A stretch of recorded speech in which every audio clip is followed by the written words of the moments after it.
Okay, let's take a seat. If I can get you to please take a seat.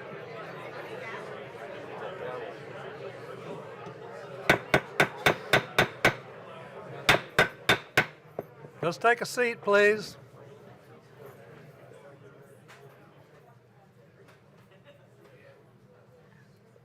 Lean into your mic. Lean into your mic. Yeah.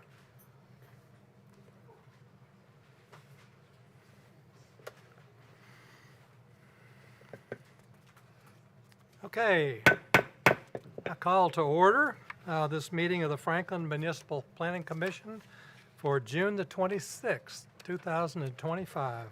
We'll start with a roll call. Commissioner Harrison. Present. Commissioner Allen. Present.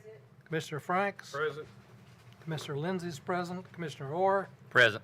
Commissioner Mann. Here. Commissioner McLemore. Present. Commissioner Williamson. Present. And Alderman Peterson. Here. Okay. We have, at each of our meetings, we have an opportunity for public comment. This is open for a time that's open for citizens to be heard on any issue or concern. If you would like to speak on a specific item on the agenda, then we just ask that you wait until that agenda item is being heard by the commission, and that'll be announced. And I've got many comment cards. Some of them don't tell me which item you want to speak to. I assume that most of them are for item number 27. But I will call for comments as we get to each item. So if you have another item you want to speak to, you can speak to it then. So just the process involves filling out a public comment card, your name and address, and then you'll hand it to our staff, to Amy. Amy's got her hand up. And then you will come up to the lectern, to the microphone, state your name and address, and then we ask that you limit your comments to 2 minutes. And so Amy is our timer, and when her timer goes off, you will hear. That means your 2 minutes are up. So that's the process. So is there anyone that wants to speak to an item now? I don't see any, so we'll move along. The next item on our agenda is the approval of the minutes from the May 22nd meeting. Consideration of approval of the May 22nd, 2025 Franklin Municipal Planning Commission meetings. Is there a motion? Move for approval. Second.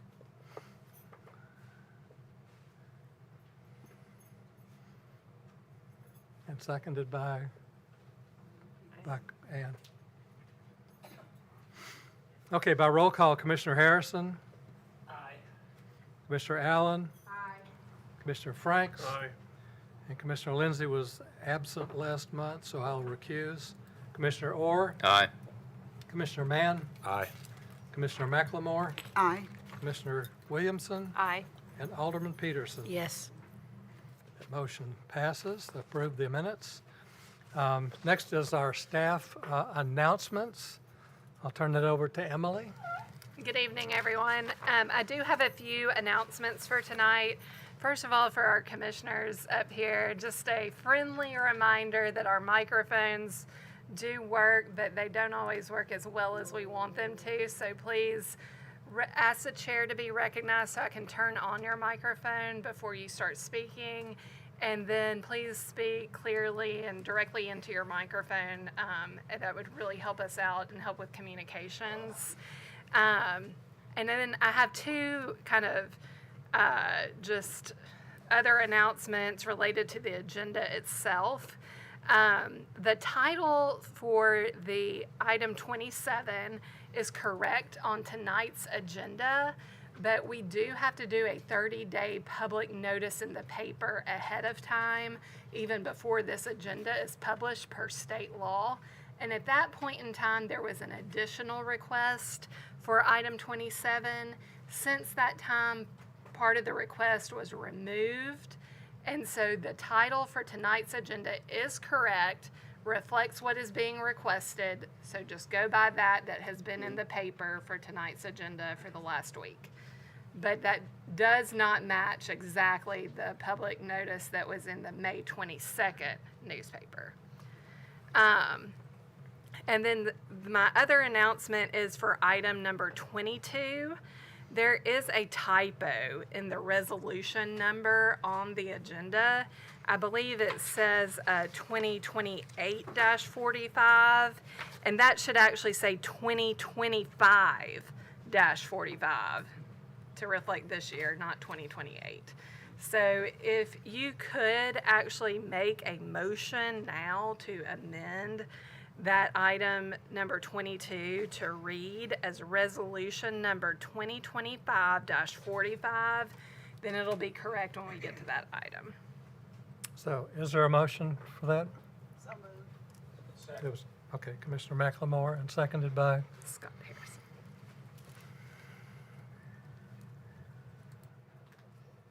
Seconded by Commissioner Harrison. So that's a motion to change the resolution number to read 2025-45. So when we, just by a quick roll call, Commissioner Harrison. Aye. Commissioner Allen. Aye. Commissioner Franks. Aye. Commissioner Lindsay votes aye. Commissioner Orr. Aye. Commissioner Mann. Aye. Commissioner McLemore. Aye. Commissioner Williamson. Aye. And Alderman Peterson. That motion passes.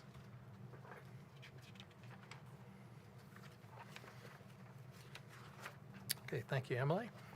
The next item is for our the approval of our consent agenda. Consent agenda is a series of agenda items that are somewhat routine or or follow a prescribed procedure that we'll approve those items in one motion for the entire consent agenda, and there'll be no discussion on those items. So this is for consideration of approval of items 3 through 18, and items 24 and 25 are all on the consent agenda. Is there a motion for approval of those? Move for approval. Have a motion for approval by Commissioner Mann Second. and second by Commissioner Harrison. By roll call, Commissioner Harrison. Aye. Commissioner Allen. Aye. Commissioner Franks. Aye. Commissioner Lindsay votes aye. Commissioner Orr. Aye. Commissioner Mann. Aye. Commissioner McLemore. Aye. Commissioner Williamson. Aye. And Alderman Peterson. Yes.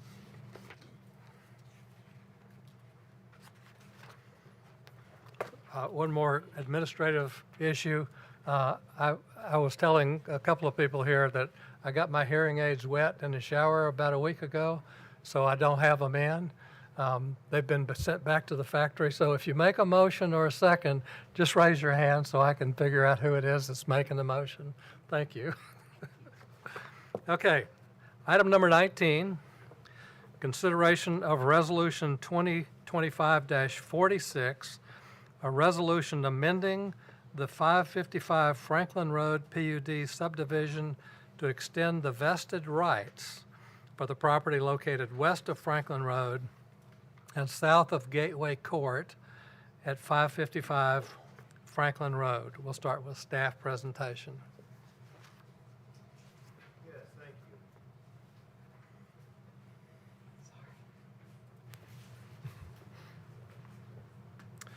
So the request is to extend the vesting period by 36 months from October 10th of this year to October 10th of 2028 to allow the applicant to secure any necessary permits and commence site preparation. The development plan for the 555 Franklin Road PUD subdivision was approved by the Board Mayor and Alderman on October 10th of 2022. The plan includes a mix of age-restricted, multifamily, and continuum of care uses. Overall, it was approved for 120 multifamily units and 142,500 square feet of non-residential space.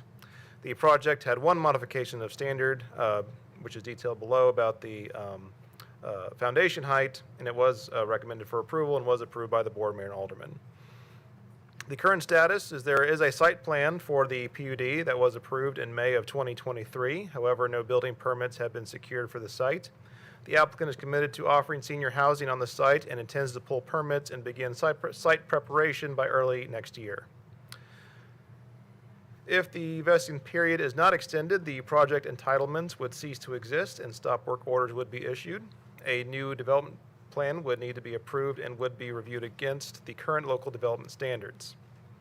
In reviewing the plan against current regulations, the current plan generally complies. The difference in today's zoning ordinance versus the vested ordinance of 2022 are minor and could be incorporated into the design without major changes to the plan. The sewer capacity for this project has been accounted for in water management models. A new parkland agreement would need to be approved for any new plan, as well as a new traffic impact offset agreement.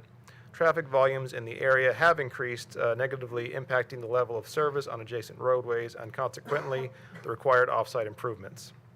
Additionally, the Board of Mayor and Aldermen have approved an increase in the road impact fees since the approval of this development to better support the city's ability to pay for much-needed infrastructure. So staff recommends that the Planning Commission recommend to the Board of Mayor and Aldermen to approve Resolution 2025-46 if they determine that the continuation of vesting rights is in the best interest of the community. Happy to answer any questions. Thank you. Great, thank you. Is there anyone from the public that wishes to speak to this item? Seeing none, Greg? We'll turn it over for a presentation by the applicant. Hello, my name is Greg Gamble with Gamble Design Collaborative, and I'm the land planner and landscape architect consulting for Ryan Companies. David Erickson is here tonight with Ryan Companies, and this plan is for Carindale Senior Living. The multifamily that was mentioned is independent living for seniors. The continuum of care is assisted living and memory care beds, and I'll hand it over to David. Yeah, good evening. Dave Erickson with Ryan Companies, Vice President of the company. We have every intention to move forward and build this facility. The construction delay is due to general market conditions. And then also, as part of this approval, we were required to do some off-site sewer improvements. And so there's been some delay on getting those easements finalized, but now we're in the position to do that, and we anticipate to break ground in the first quarter of next year. So thank you for your consideration. Great, thank I you. want to add one thing. As soon as the development plan was approved, we proceeded forward with the site plan approval. The site plan is approved now, and it is not expired. And so we do plan to move ahead with grading permit and do the off-site sewer improvement that's required as a part of this process. Thank you. Okay, thank you. Is there a motion on this item? Second.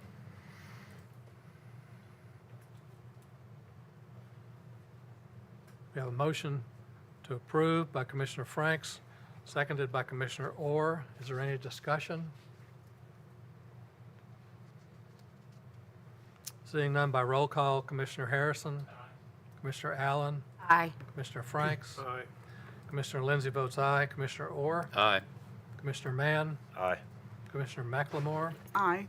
Commissioner Williamson. Aye. And Alderman Peterson. Yes. Thank you. That motion passes.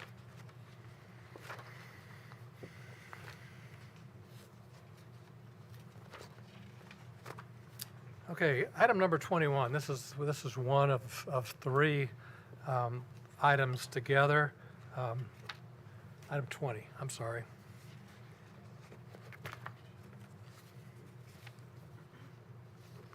Okay.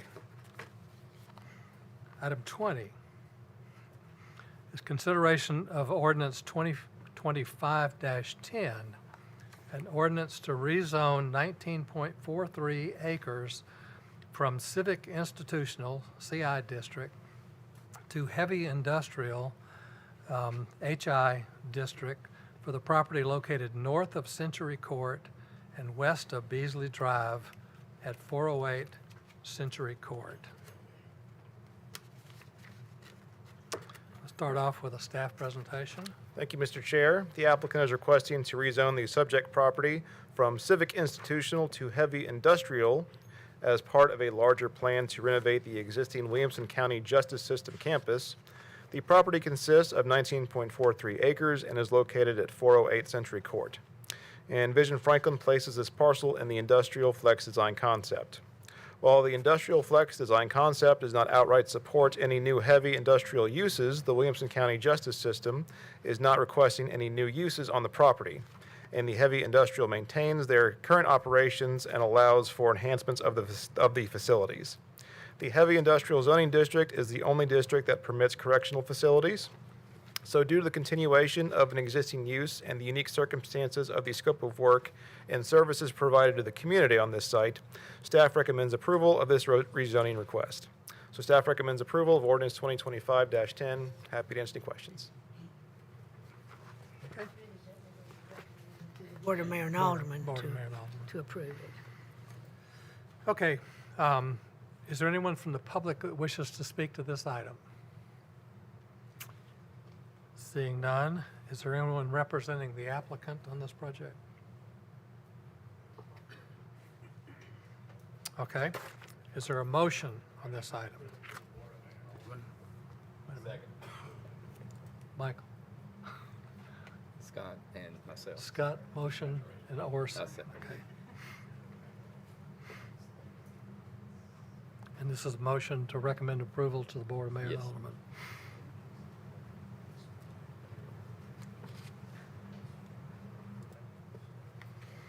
Okay, is there any discussion on the item?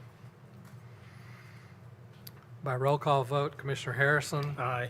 Commissioner Allen. Aye. Commissioner Franks. Aye. Commissioner Lindsay votes aye. Commissioner Orr. Aye. Commissioner Mann. Yes. Commissioner McLemore. Aye. And Commissioner Williamson. Aye. Alderman Peterson. Yes. That motion passes.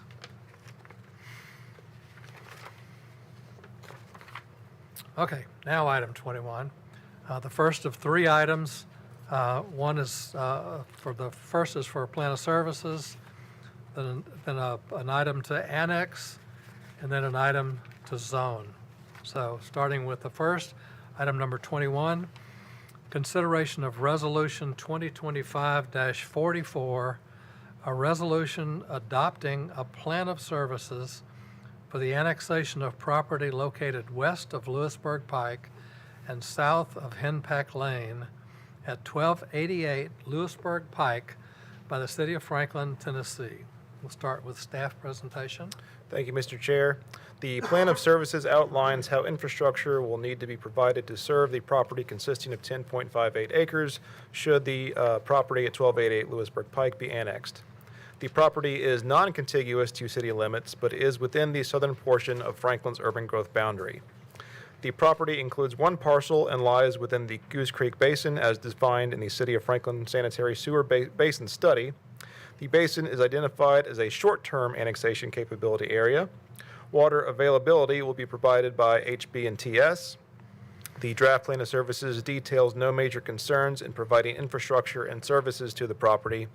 No additional personnel or equipment will be necessary for fire protection, police, or sanitation. An easement crossing a neighboring property would need to be established by the applicant at their expense in order to serve the property with sanitary sewer. Staff recommends approval of Resolution 2025-44 to the Board of Mayor and Alderman. Thank you. Okay, thank you. Does anyone from the public wish to speak to this item?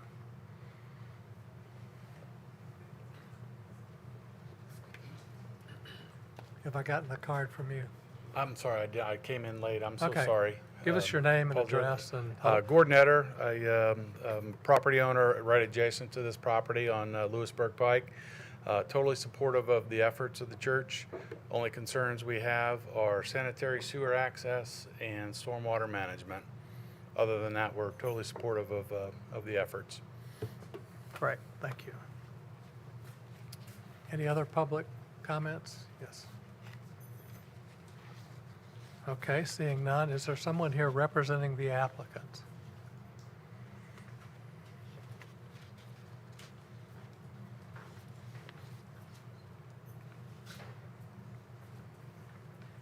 Hi, my name's Charlie Weir. I am the founding pastor at Gateway Church. We have been at 1288 Lewisburg Pike we've owned it since 2009. Church is 18 years old. We started at Oakview Elementary and have stayed in that area this whole time. Approximately 3 acres of our property now is taken up by the septic system. It's on the back part of the property, and so that is the reason why we're requesting annexation. Gain access to that 3 acres, green space, inclusive park, that kind of stuff for the congregation. Thank you. Thank you. Okay, is there a motion on this one? We have a motion to approve by Commissioner Franks Second. and a second by Commissioner McLemore.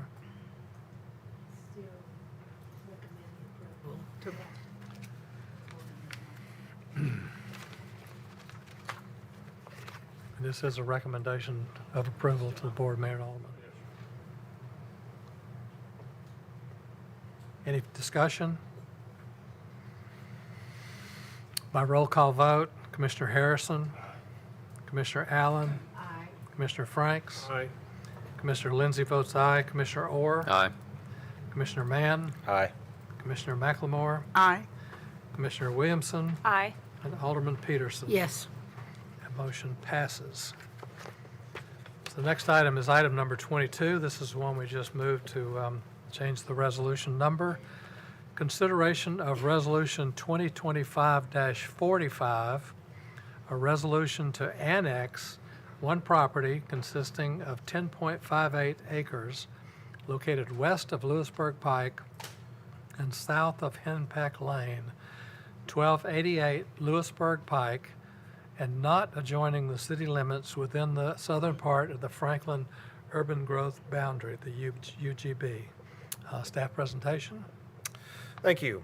The subject property requesting annexation is within the neighborhood commercial design concept as defined by the Envision Franklin Land Use Plan. It is the intention of the applicant to maintain the existing use on the property as a church campus. Institutional uses are supported within the neighborhood commercial design concept.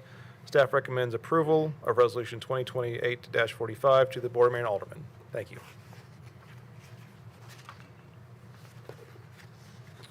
Does anyone from the public wish to speak to this item? Seeing none, we've had applicant comments. Is there a motion on this item? Board Mayor and Alderman.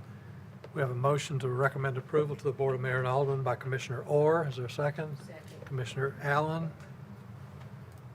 Any further discussion? Seeing none, by roll call, Commissioner Harrison. Aye. Commissioner Allen. Aye. Commissioner Franks. Aye. Commissioner Lindsay votes aye. Commissioner Orr. Aye. Commissioner Mann. Yes. Commissioner McLemore. Aye. Commissioner Williamson. Aye. And Alderman Peterson. Yes. The motion passes. Item number 23, consideration of ordinance 2025-17, an ordinance to zone 10.58 acres civic institutional, CI, which is an appropriate designation for churches, the CI district, for the property located west of Lewisburg Pike and south of Henpeck Lane at 1288 Lewisburg Pike. Staff presentation. Thank you, Mr. Chair. The subject property is currently zoned MGA1, that is the current county zoning. Envision Franklin places this parcel into the neighborhood commercial design concept. The property currently contains the Gateway Franklin Church campus, and it is the congregation that is requesting to be annexed into the city. Envision Franklin supports institutional uses such as church campuses within the neighborhood commercial design concept. The zoning as proposed is consistent with the recommendations of Envision Franklin. Staff recommends approval of 2025-17 to the Board of Mayor and Aldermen. Thank you. Okay, thank you. Anyone from the public wish to speak to this item? Yes, sir. It sounds like Can this. you give us your name and address, Patrick please? Collins, Patrick Franklin. I live in Collins. Franklin. Yes, Okay. sir.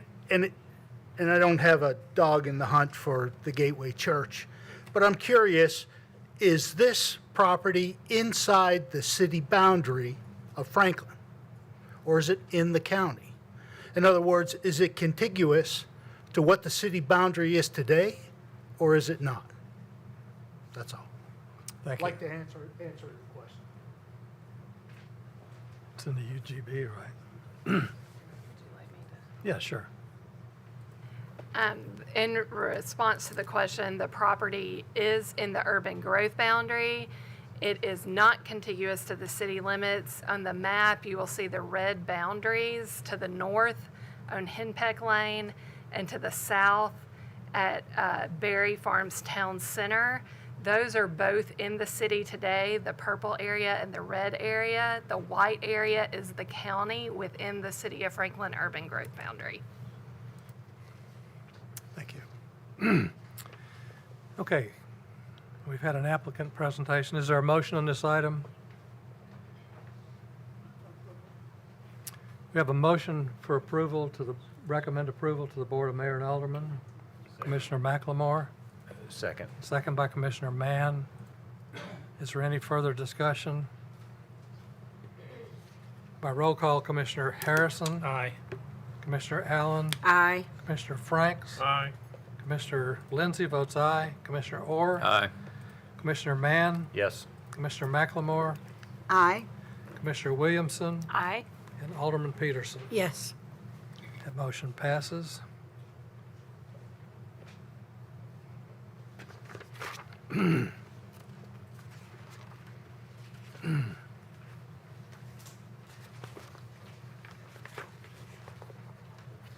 And then, item number 26, this is a public hearing, consideration of Resolution 2025-39, a resolution by the Franklin Municipal Planning Commission to amend Envision Franklin to incorporate approved changes to the urban growth boundary. Andrew, I'll let you handle staff presentation. Thank you, sir, and good evening. We're now entering the Envision Franklin Plan Amendments part of the agenda. This city-sponsored plan amendment request is to amend Envision Franklin to align with the updated Williamson County Growth Plan. The County Growth Plan update was completed in late 2024 and was a culmination of a multi-year process to amend the urban growth boundaries and planned growth areas for each jurisdiction within Williamson County. Franklin added territory in the Goose Creek Basin and removed territory in the West Basin along Carters Creek Pike and Southall Road, and also removed territory south along US 31 Columbia Pike. Additionally, in some locations, the UGB shifted slightly to align with parcel lines. The most notable change in this city-sponsored plan amendment is the update to Figure 4.1, the Design Concepts Map, for recently added and removed parcels from Franklin's UGB. The newly added parcels need to be assigned design concepts, and the staff recommendations are largely the same as those presented in the 2023 Envision Franklin public draft. The mapping update also includes extending the conservation design concept where existing floodplains are located and also where steep slopes occur in order to protect hillsides and hill crests. Secondly, this update includes new special considerations pertaining to corridor setbacks for newly added parcels in the Goose Creek Basin to provide enhanced landscaping and appropriate setbacks as new development occurs. The recommended setbacks are generally comparable to other developments along Lewisburg Pike, such as Berry Farm, Stream Valley, Southbrook, and South Vale. Lastly, all document maps and exhibits showing the urban growth boundary throughout the plan have been updated with the new boundary, and this includes the maps in the introduction as well as in Appendix A, Appendix B, the development suitability analysis, and Appendix C, the annexation analysis. In accordance with the plan amendment process, the city staff sent out mailers to impacted property owners as well as those within 500 feet and held open office hours on April 25th, 2025 at the Eastern Flank Rental Facility to discuss the proposed changes. In conclusion, the staff recommends approval of Resolution 2025-39. Thank you, Mr. Chairman. Okay, thank you. Does anyone from the public wish to speak to this item?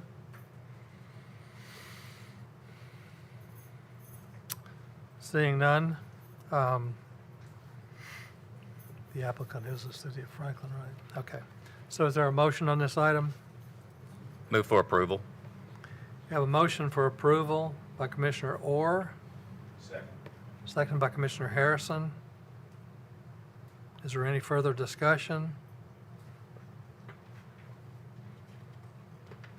By roll call, Commissioner Harrison. Commissioner Allen. Aye. Commissioner Franks. Aye. Commissioner Lindsay votes aye. Commissioner Orr. Aye. Commissioner Mann. Yes. Commissioner McLemore, Aye. Commissioner Williamson, Aye. and Alderman Peterson. Yes. And motion passes.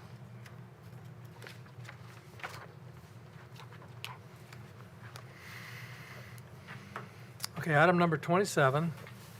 If this is a public hearing as well.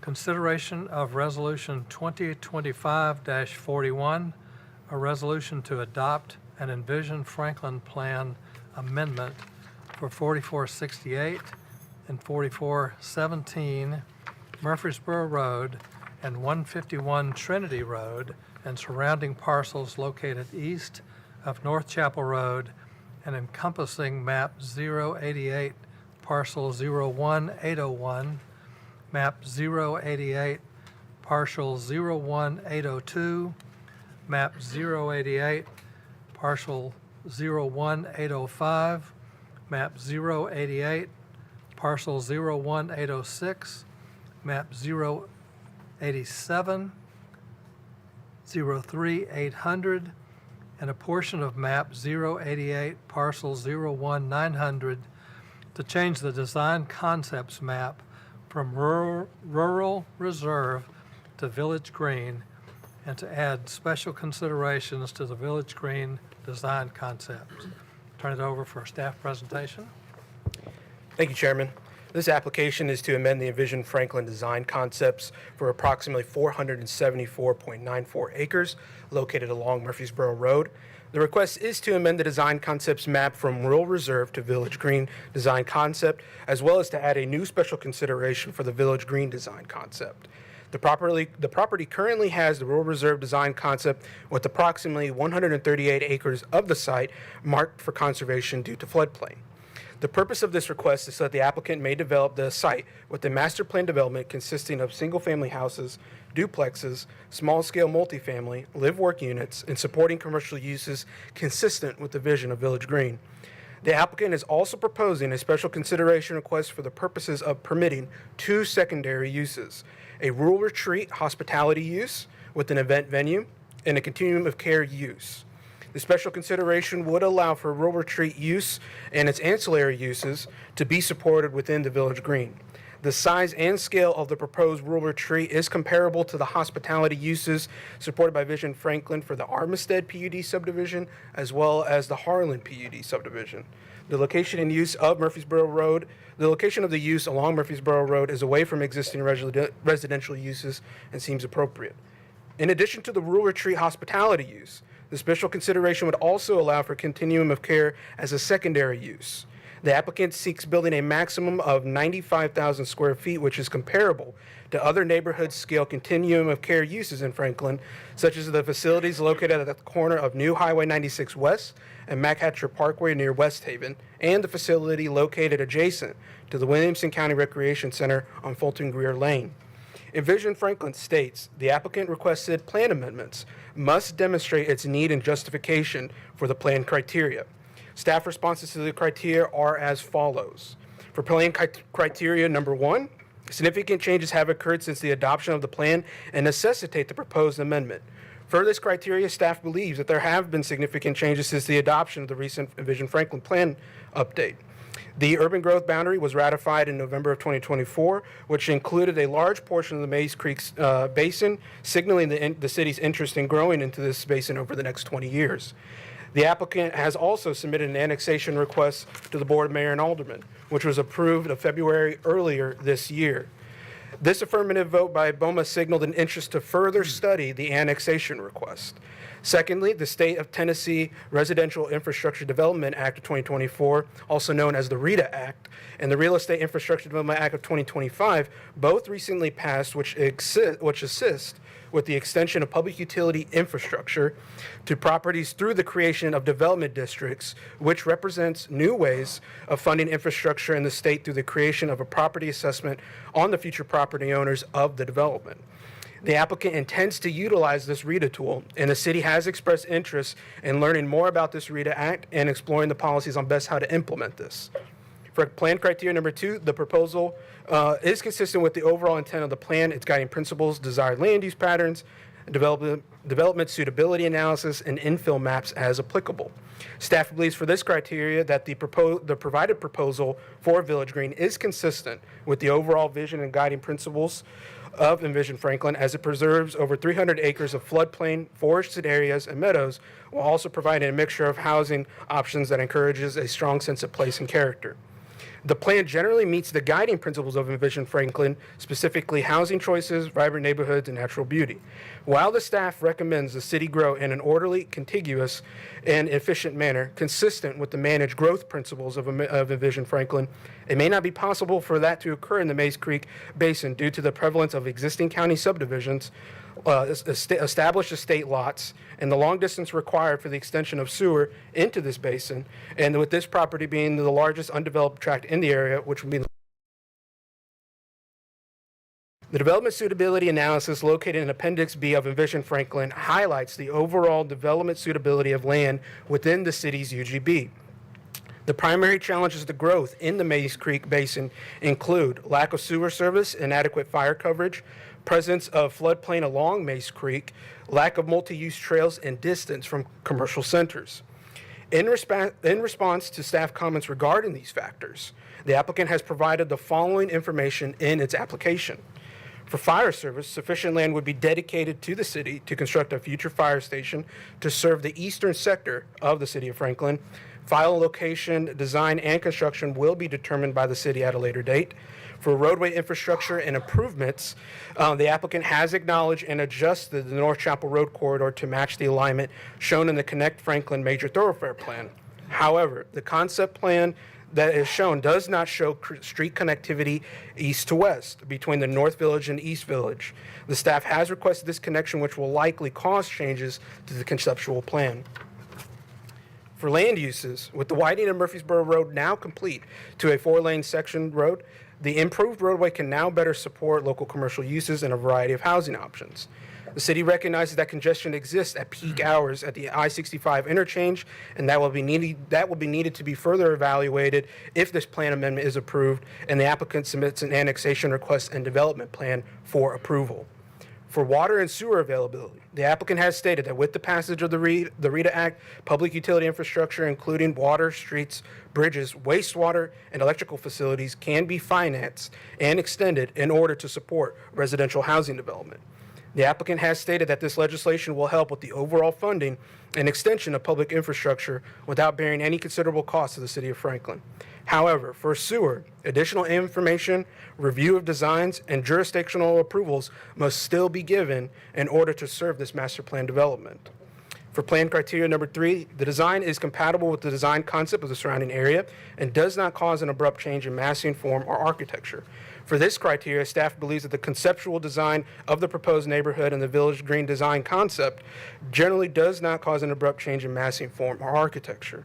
There are some existing houses adjacent to the subject property, and transitions would be used, such as additional landscaping or spatial buffering between established uses seeking to remain with the new development.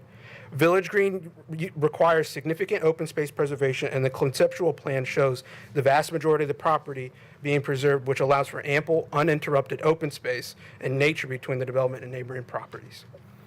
For plan criteria number 4, the proposal does not adversely affect the health and safety of residents or damage the natural environment or scenic quality in contradiction to the plan. For this plan criteria, staff believes the proposal will not cause any damage to the natural environment or scenic quality of the area, as it does not intend to disturb or change any of the conservation area on site or the floodplain areas. Conceptual plan on the north side of Murfreesboro Road shows the developed areas predominantly nestled within the valley and the wooded hillside, significantly blocking view sheds of new construction from nearby properties, and is proposing a large setback from Murfreesboro Road. Staff does not believe that this development would negatively impact the health and safety concerns. However, citizens have raised awareness about local flooding in the area after heavy rain events. So the staff does not anticipate this land use change to worsen these conditions due to the city's stringent stormwater regulations. Additionally, the applicant has been in communication with the City of Franklin Fire Department on dedicating space for a future station to be part of this master plan development. For plan criteria number 5, substantial improvements to the quality of life for citizens will be achieved. For this criteria, staff believes this amendment could lead to a quality of life improvements for citizens by providing a variety of new housing options and the opportunity for outdoor recreation opportunities. Additionally, the Village Green design concept introduces local commercial land uses for nearby residents and could enable a reduction in the daily vehicle trips and travel. The special consideration also proposes to add continuum of care uses, which will support aging in place and provide additional housing options for seniors. A neighborhood meeting was held virtually, and the staff was also able to meet with nearby residents who also have raised concerns about the overall vision of the development, specifically regarding the increase in density it would bring, flooding in the area, inadequate county roads for increased trip generation, traffic and safety concerns at the intersection of North Chapel Road and Murfreesboro Road. It is important to remember that the Planning Commission is only reviewing the applicant's requested land use change from rural reserve to village green, and the special considerations to add a rural retreat hospitality use and continuum of care use. And the master plan shown is conceptual and has not been fully reviewed for compliance with Franklin zoning ordinance. Staff will ensure that all requirements are met on any future development submittals. Several issues have been identified by the planning and engineering staff and communicated to the applicant and would need to be addressed. Moreover, a traffic study will be required upon the submittal of a development plan.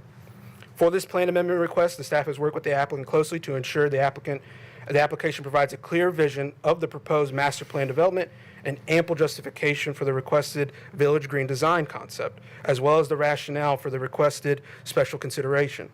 Although nearby residents have expressed concerns with the overall vision and land use proposed with this development, staff believes the amendment generally meets the review criteria and recommends approval of Vision Franklin's amendment request. Okay, thank you.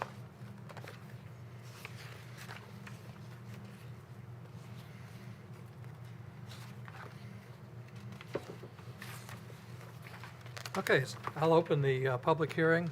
I've got a number of comment cards that have been submitted, so I'll call off 3 or 4 or 5 in a row, and if you'll just kind of line up behind the lectern, and then you can give us your name and address when you come to the lectern.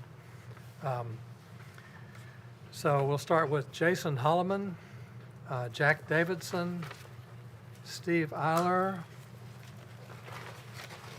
Barb Kramer, and Greg Lawrence.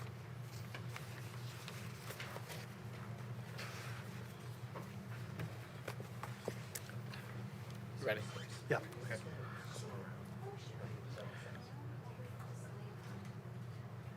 Good evening, members of the commission. My name is Jason Holloman. I'm an attorney in Nashville, Tennessee, address 4210 Park Avenue. I'm here tonight on behalf of the CARES Group to oppose this particular plan amendment. As you heard earlier in the meeting tonight, the Envision Franklin community plan was simply adopted about a year ago. This is a new plan. It was a thoroughly vetted plan. It is a plan that contemplates certain policy decisions and policy preferences in your county.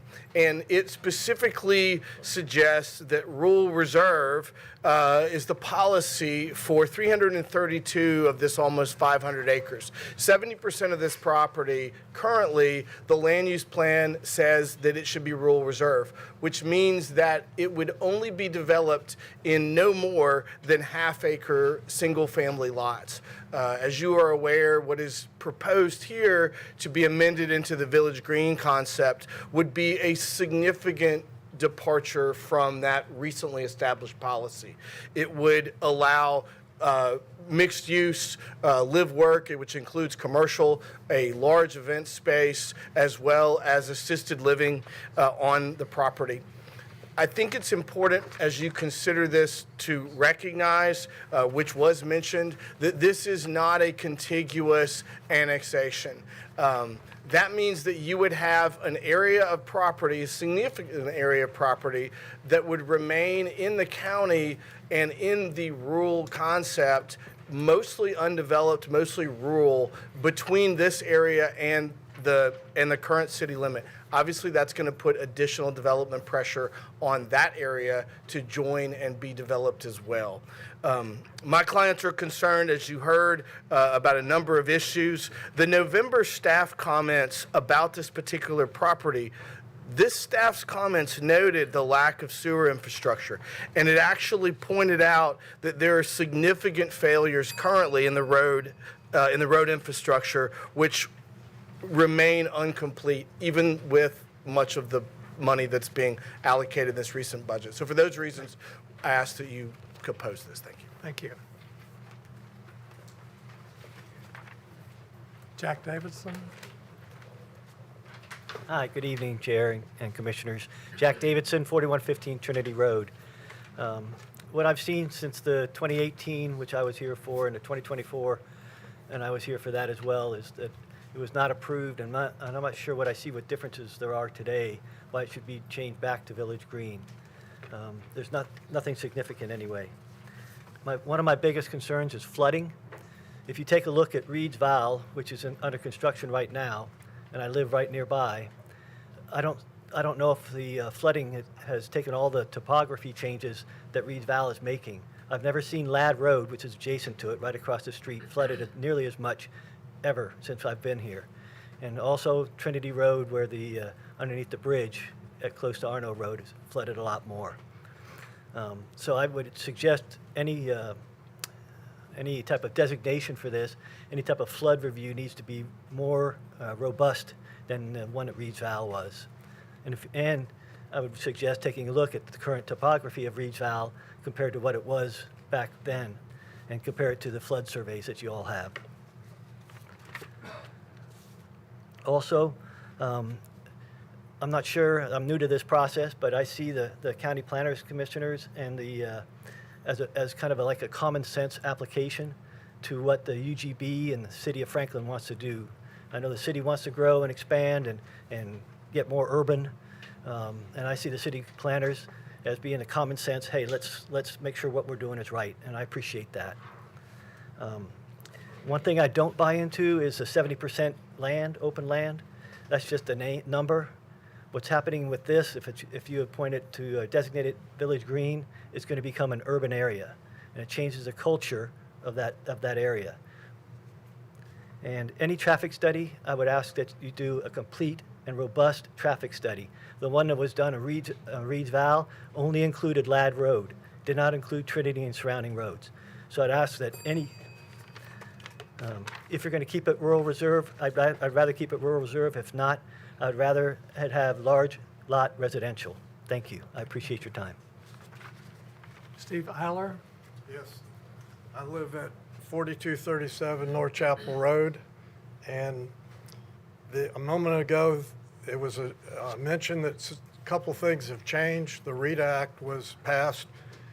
My former employer, Merrill Lynch, used to sell complicated financial products to cities for financing, and two things that haven't changed is, one, the financial markets, the debt markets are very efficient.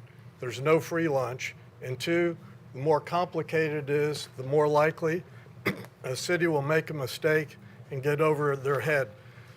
Merrill Lynch, as you probably know, bankrupted the city of Birmingham and did a lot of financial damage to other cities with similar products. The other thing that was mentioned is 98 has been expanded. I've lived there 10 years, and I can tell you that the traffic problems grew immensely the moment 96 was expanded. It takes a lot longer to get to the interstate today than it does. I invite all of you to come over 8 o'clock, start around Trinity School, and head to the interstate. If you had a serious health problem and you needed to get to Vanderbilt fast or another hospital, you'd have a difficult time. The flooding is really bad, and it's going to get worse if you add all this impervious surface. The reason this area has an average one house to every 10 or 15 acres is because there's so little soil there. It's rocky. When it rains really hard, North Chapel Road floods. I think you all have seen pictures. It floods really quickly in just an inch of rain, as long as it's hard and fast. Also, it'll flood if there's 2 days of steady rain. So it's two different ways that it floods. If you add all these sidewalks and driveways, you'll have a hell of a lot of flooding. And this developer has had more developments that flooded than any other developer in Middle Tennessee. I've asked that question of the alderman to tell me any developer who's done more damage. Bellevue Plantation, Nashville had to buy like 100 homes and demolish them. Brentwood, same thing, according to old timers. Now, I don't know that for a fact, but you can ask around. You know better than I do. Thank you. Thank you for your comments. Barb Kramer. Hi, I'm Barb Kramer, 1035 John Williams Road, Franklin, Tennessee. I sent you all a letter with a lot of details, and then you've seen what I'm going to say tonight, but just so you're up to speed on that. I urge you all to reject this request. There's several reasons. One is the RETA that he was talking about, the Tennessee's new Real Estate Infrastructure Development Act. It helps developers avoid upfront infrastructure costs and impact fees, shifting that to future homeowners through long-term special assessments. This lowers immediate costs for the developers, but it increases the long-term financial burden on working-class families. Teachers, firefighters, office workers, it'll become unaffordable. A $600,000 home could result in a monthly payment of $5,100 without taking into account the extra assessments. That's a monthly salary of a teacher. Right there, $5,100. A $300,000 home, which they talk about that they want it to be more affordable, would be half of a teacher's salary, $2,400. That's not counting the extra things added. The proposed Village Green plan introduces multifamily housing, commercial space in larger lots. There's inadequate buffer. If you look at their design, the subdivisions are going to be on the edges of the property because they can't build in the middle because of the flooding. So there comes right up next to the football, one of the recreational areas and homes. So it's not going to be really buffered very well considering of its location. Also, they say open space, and that open space is going to be in the floodplain area, and that's going to be providing limited ability for recreational stuff. Most of it is all the floodplain. We're worried about flooding, et cetera, and the independent engineering and flood mitigation plans have not been done. Also, traffic at North Chapel and Murfreesboro Road.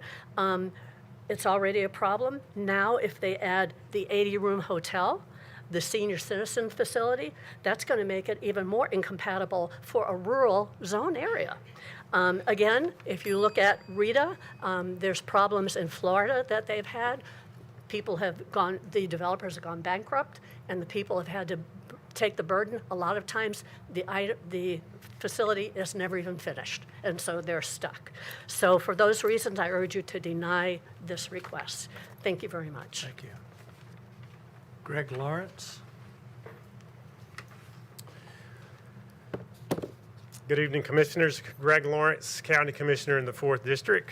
First of all, I want to start, as always, by thanking you for your service and telling you how good all of you look sitting in our seats tonight. We're happy to host you here while you're building your beautiful new building in Franklin.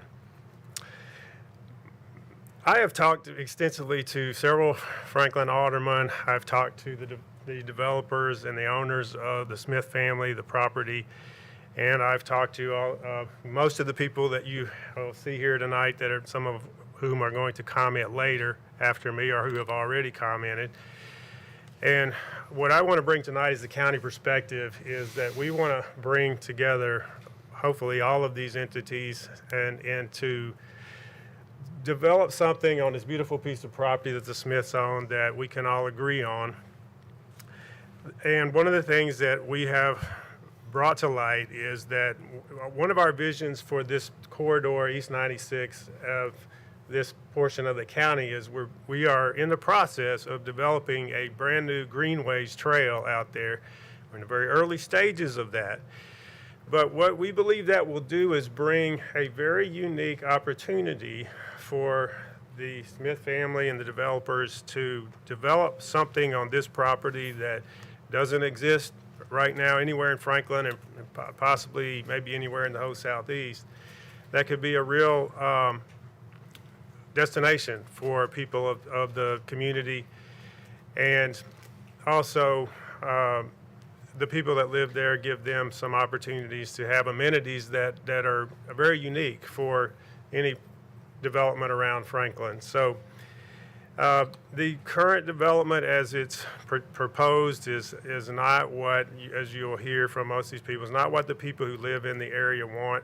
I'm more hopeful that we can come to something that looks more like Amistad on the west side of Franklin, where you have maybe a mixture of agriculture, maybe equestrian uses out there that would better fit the character of the area. So thank you all for your service tonight. Thank you. All right, thank you, Greg. Okay, John Morris, Patrick Collins, Jeff Goodspeed, Melissa Savage, and Israel Holiday.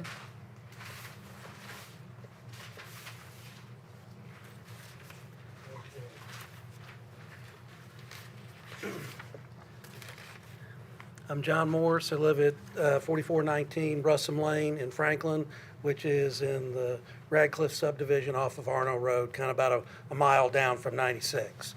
What concerns us is the traffic and the amount of traffic that's going to be loaded onto the roads. I do have some pictures here that I'd like you guys to look at or just pass them around. You've all been on the roads. Is that okay? Yeah. Thanks, I appreciate it. The roads right now are overloaded. You listened to the Franklin BOMA meeting the other night. Traffic is the #1 concern. If you look at these roads, Franklin's own Connect 21 plan, amended in 2022, shows these roads not even getting touched until 2035 to 2040. That's 15 years from now. This development will be completed in the next 5 or 6 years, so you're going to have a bunch more people driving on these roads that are not ready for traffic. They're not. There's no way that this can happen with what you've got road-wise. Arno Road is one of the worst roads in the county. It is terrible, and I know it's going to be widened eventually. But you look at how this is going to affect Pate Road, North Chapel Road. Look at these roads. There's nothing. There's nowhere to go if you have a problem. You have a road, a white line, and 6 inches of asphalt, and if you're lucky, you got somebody's yard to run into. The widening of this stuff and all this infrastructure needs to happen prior to a development the size of Barry's Farm. That's what this is. That's what they said. That's what my letter emailed you all said. Guys, this is Barry's Farm, and it's not even close to an interstate to connect to. So Pate Road, North Chapel Road, Trinity Road, Arno Road, Wilson Pike, they're all 2035 and later. The other one that nobody's really talking about is what's going to happen at 96 and 65. TDOT, the Region 3 Director of Bridges and TDOT says, not even on the radar till 2035 and later. More traffic. So I urge you to reject changing this from Rural Reserve to Village Green. Thank you for your time. I appreciate it. Patrick Collins. He's back. I'm Patrick Collins, 4458 North Chapel Road in Franklin. And actually, according to my memory, a longtime resident, property owner there. This is about the 3rd or 4th time we've had to come down here and be heard about changing this zoning. And to your credit, you've sided with us to make it a rural reserve. And we don't have any representation. We don't have people we vote for, with the exception of Mr. Lawrence. we have concerns about the services. I mean, you're hearing from all my neighbors, the traffic. I spoke with the Mill Crofton Utility District, who serves the water, and they're putting a whole new big tower up at Arnold Road 96. So I asked him, I said, well, what's the objective here? He said, just to increase the pressure. It doesn't add any capacity to the system. They're still working on 8-inch lines. So this is way, way premature to authorize. The gentleman before me said it perfect, that you're putting the cart before the horse. You know, the dog's wagging the tail or tail's wagging the dog, whatever way you want to say it, it's all backwards. And there's a reason that we invested what we did and where we live. We like the lifestyle. And we know it's changing. It's hard to hold back the tide of progress, but this is not the right way. And rural reserve should be maintained. Frankly, if it was up to me, I'd go back to 1-acre lots. That's the ideal. All this sewer, all this is unnecessary for the type of legacy properties that we have and the legacy homesteads that we have on that part of town. Thank you, folks. I urge you, please reject this zoning change. Jeff Goodspeed? Hi, thank you, commissioners. Again, you do tireless work for all of us, and we appreciate that. I live on Stagecoach Drive in the Mays Creek Basin. The number one reason we all want this to stay a rural reserve is basically the lack of infrastructure. It just doesn't have it out there yet, and like everyone's been saying, it's kind of the cart before the horse. I'm going to focus on schools. I have right here, and I emailed all of you the enrollments for 2025, 2026. Right now, we have Trinity Elementary at 89% capacity, Arrington at 85%, Clovercroft at 78%, Creekside at 83%, and Nolensville at 105%. Page Middle School, 100%. Mill Creek Middle School, 117%. Woodland Middle School, 99%. Page High School, 77%. Independence High School, 93%, and Nolensville, 95%. Developments are putting houses in less acreage and causing this problem. We will add developments additionally to those populations of Poplar Farms at 500 plus homes, Colette Park at 230 plus homes. We will have Fiddler's Glen, High Park Hill, Reedsvale, Stearns Creek, the Highlands, Lookaway Farms, all of that before you add 1,300 homes into an already full capacity school system. Y'all just paid, or at least the county just paid for Arrington Arrington Elementary School. It's already full capacity. And I know how many millions of dollars that costs. And we all know the county, unfortunately, doesn't have any more millions of dollars to use. So on that, I would just like you to say, please vote no on this and do what you all did before, what you know is right, and just stick with the rural reserve. Thank you.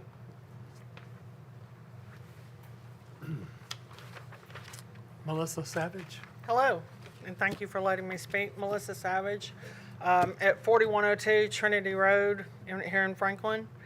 I want to say that we know that the area is changing and that we have to adapt, but when does adoption become unacceptable based on its negative impact on all the people around it? Is it when the county roads of Wilson Pike, Pate Road, Trinity Road, and North Chapel Road continually suffer from the increased volume that's been brought on by the nonstop growth and overuse and are no longer safe to travel on?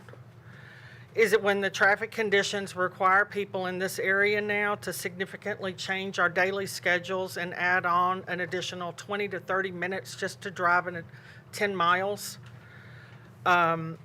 Is it when the sheriff's designated traffic unit cannot even attempt to address all the daily calls that are coming into their switchboard for speeding and reckless driving? If those reasons qualify, then we've already crossed the line. The number of residential units proposed for this development, combined with the additional houses or homes from the already approved high-density developments and developments that are underway further east on Highway 96 and up to Triune, will exacerbate an already challenging situation with traffic out here. Just one of the many examples I have is last week that my dog was injured and I needed to get him to Williamson County Animal Hospital, which is 6.5 miles from my home. That should have been a reasonable 15 to 20 minute drive at 10 a.m. in the morning. But it took me 35 minutes because I was stuck at 2 different lights at I-65 and Carruthers. The light at Carruthers and 96 changed 3 times before I could get through it. In addition to things like that, also, I used to take my lunch hour and go grab groceries at Kroger or visit my mom who lives in Charlton Green, just 7.5 miles from me. I can't do those things anymore. Being able to not fit tasks like that into my life impact my quality of life, and I'm sure if this gets approved that there are more tasks in my life that are going to disappear. I just want to say in closing that what's already a bad day of traffic is going to become the same nightmare our Williamson County neighbors in the Bethesda, Thompson Station, and Harpeth-Pattonsville communities are experiencing now. And changing the entire area just because one property owner wants to leave behind a legacy that impacts our quality of life, that's not right. So, thank you. Thank you. Israel Holiday.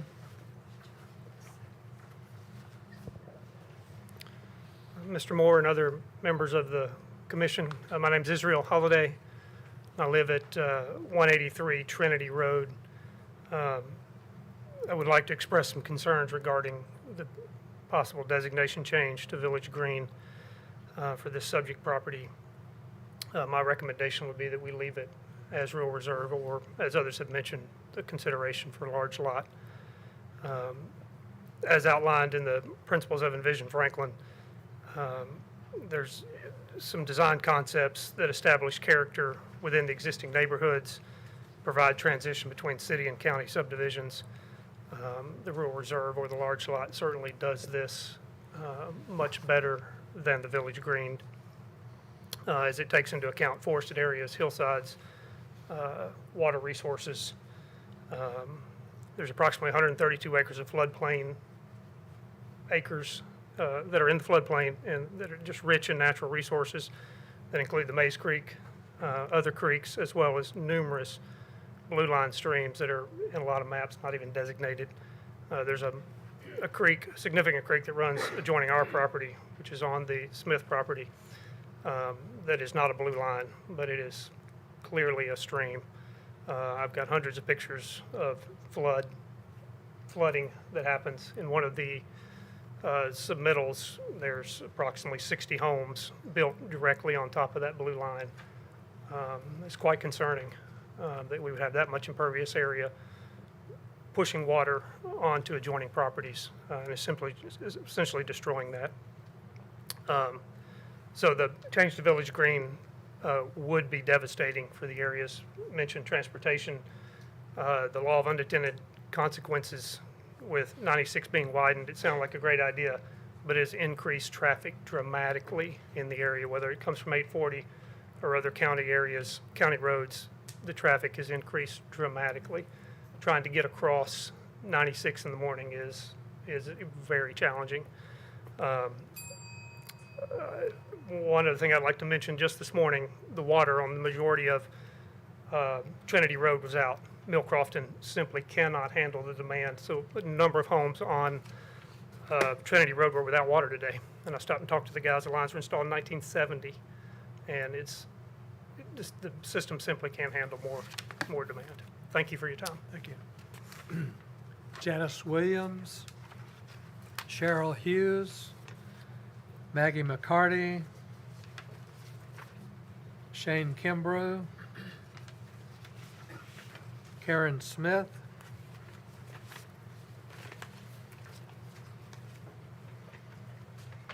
Good evening. I was and still will know that the word here is conservation. It's not urban growth, whatever else you want to call it, Village Green. But I live at 1041 and 1050 John Williams Road. Now what was Taproot Farm is whatever you want to call it. We can't get out of John Williams Road onto Clovercroft Road, and you can forget about getting onto 96. We have to turn around and go the long way to get anywhere. Just a comment. I grew up in Northern Virginia. Check this out. There is an equestrian farm, world renowned, called Morven Park. Governor Westmoreland Davis. That was his 1,000-acre property. He passed. His wife turned it into a memorial trust foundation. They do everything just like we do on this side of town on a small scale that we do. This is huge. They do it at rodeos. They do fox and hound, everything. And all I keep thinking of is the Smith property. Something could be done different than building homes on it. It's passion. It's a conviction. The preservation of that property needs to remain. I understand that it's a family farm. We live on a 200-year-old farm that's not going to be sold anytime soon. But you could turn it into a nonprofit memorial foundation. You could offer space for livestock, advanced agricultural, advanced equestrian services, riding trails, shows, lessons, advanced opportunities are there. It's enriching gardens you could put in, hiking trails, you could put in a dog park, you could put in something for disabled people. Services where children come from all around to see what this is like to live out in the country. And it's not, people don't want to come to Franklin to see overcrowding. Can I get you to wrap up your comments, please? Yes, sir. Thank you. And it's just, it turns out the quality of life, the conservation, and it just stresses. It stresses everything against what we believe. We believe in rule and just want to remain that way. Thank you. Thank you. Cheryl Hughes. Hello. Thank you for your time and for your service to the city. My name is Cheryl Hughes. I'm at 1752 and 1790 Burke Hollow Road. That's Nolensville. The reason I'm here is the southwest terminus of Burke Hollow Road into Wilson Pike is about a mile to a mile and a half from the northeast corner of this property. And to add to what someone said a few minutes ago, Wilson Pike is all to pieces. So there is a lot of stress there from the number of cars rolling over it every day. The point I wanted to make is about this property being at the edge of the urban growth boundary going into the county.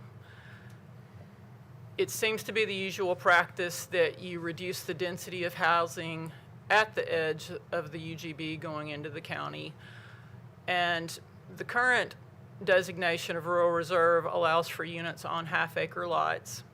And they're requesting the designation be changed to Village Green, which no one specifically made this point yet, but the math on the specs on Village Green allows up to 6 units per acre.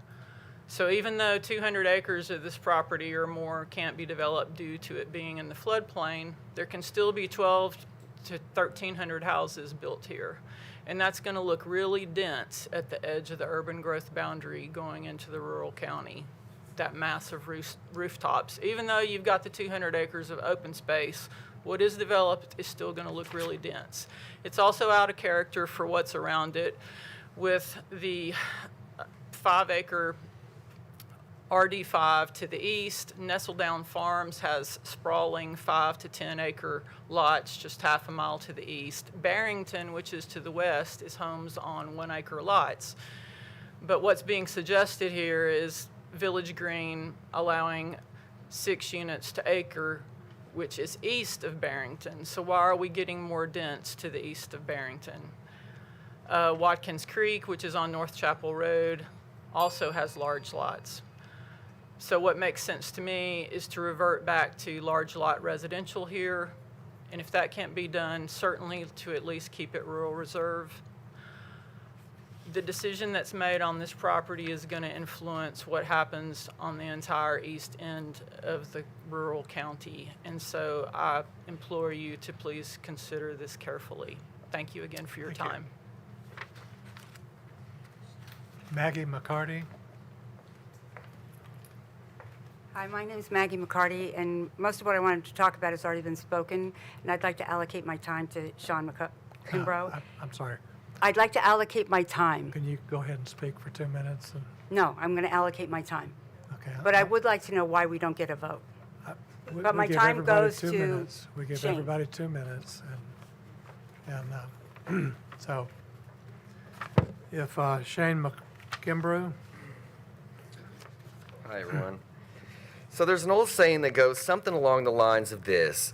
Hey, everything's fine and dandy as long as it's not on my backyard. Well, this massive, high-density, commercial, retail, and residential mini-city, a 15-minute city, if you will, a 15-minute civil, because everyone in this room knows in their heart of hearts this is most definitely not a neighborhood. You can call it a neighborhood if you want, if that helps you sleep at night, but then again, you might have a lot more greedy conscience than I do. But this new mini-city is proposed on my fence line. This is directly in my backyard. I'm going to have to stare at this for the rest of my life. So I'm Shane Kimbrough. I live at 4244 North Chapel Road. I'm a Nashville native, born here and raised here. I knew since I was just a little boy I wanted to live in Franklin, Williamson County. 14 years ago, I started actively house hunting for my forever home. Well, the good Lord blessed me. I found it. I closed on my peaceful Williamson County dream home in 2020. May of 2020. Now, my home is in direct line of fire. The proposal would strip away any rural charm and natural serenity. It would bulldoze wildlife habitats, bring traffic congestions, concrete heavy machinery for years, light pollution, overcrowded schools, more flooding issues, and cause potential environmental hazards, all in the name of greed. Hey, here's your line. The city's own guidelines must not adversely affect the health and safety of the residents or contradict the scenic or environmental vision of the city. This does exactly that. This goes absolutely against Franklin's own guidelines for its vision for the future. I chose to live in this peaceful part of Franklin for a reason. Away from the hustle and bustle of the city life, I've worked hard. Many of my neighbors have worked hard. Our earned peace is now under direct threat. I keep hearing the word legacy project. I question someone's mental capacity if they think that their family's legacy is known for being hated by their neighbors. Actually, that's a strong word. I take that back. Highly disliked by their neighbors, despised by their community, which they claim to love and care about so much. And I sure wouldn't want my name, let alone my family's name, legacy associated with or tied to the destruction of one of the most beautiful, peaceful parts of Williamson County. Let's just call it what it is, folks. This is pure, simple, unashamed greed. Thank you for your comments. My name is Shane Kimbrough. I stand before you tonight as a resident, a voter, a neighbor, and a concerned citizen. We ask you, we implore you, protect our community, not just your agenda. Stand with our residents, not just the developers who want to destroy the Mays Creek Basin and the lives of many around us. Let's stop kidding around, folks. Thank you for your comments. This is not Thank you for your progress. comments. Thank you.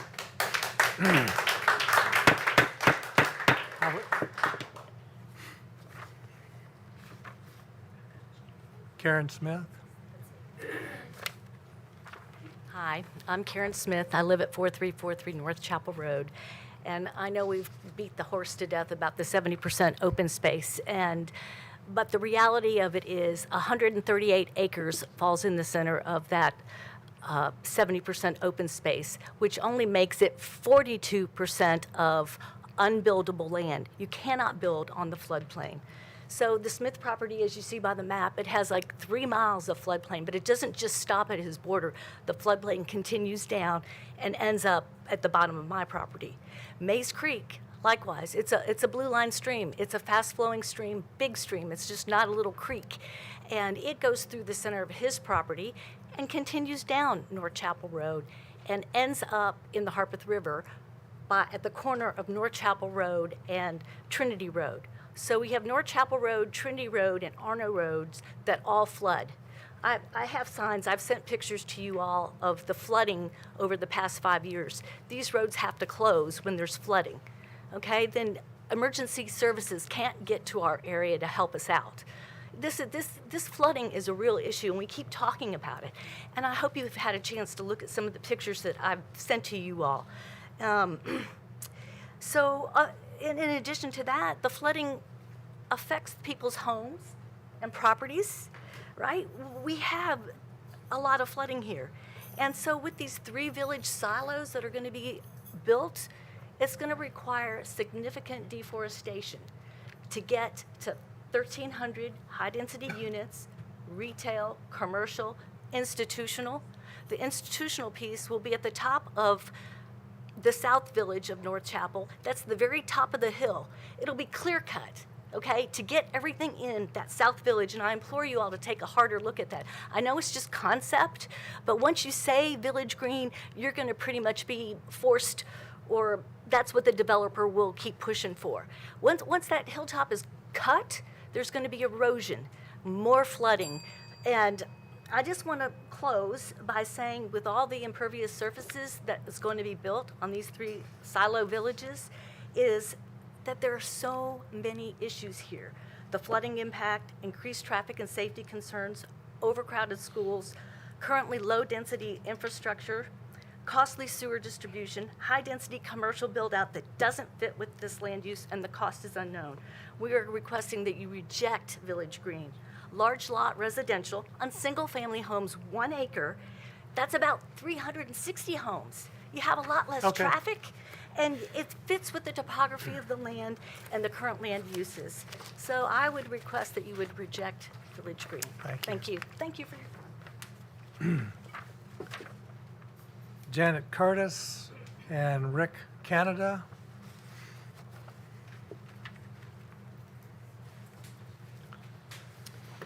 Janet Curtis, 3665 North Chapel Road. You all have a copy of my letter, which is way too long for me to read tonight, so I'm just going to briefly cut it. I want to thank you for the opportunity to speak. I'm here today to voice strong opposition to the proposed land use change for Village Green due to serious adverse effects and overwhelming challenges this project presents. This proposal calls for over 1,300 homes, commercial buildings, a fire station, and a senior facility crammed onto approximately 177 acres. This level of high-density development simply does not fit the character of the area. The adverse effects are significant. Traffic is already a major concern. Murfreesboro Road averages 15 to 16 accidents per month. Over narrow 2-lane rural roads are not designed to absorb the surge in vehicles, posing serious safety risks to drivers, cyclists, and children walking to parks and school. Environmental impacts are equally alarming. The plan calls for total deforestation, especially in the southeast corner of North Chapel and Highway 96, resulting in habitat loss of wildlife, increased flooding risk, a permanent damage to our natural landscape. City residents would face higher sewer and water rates, more noise, more congestion, and likely decrease the property value, eroding the peaceful rural quality of life that we all cherish. The primary challenges are just as troubling.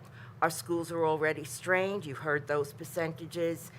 The area lacks adequate fire coverage, and our roadways simply cannot handle the scale of growth.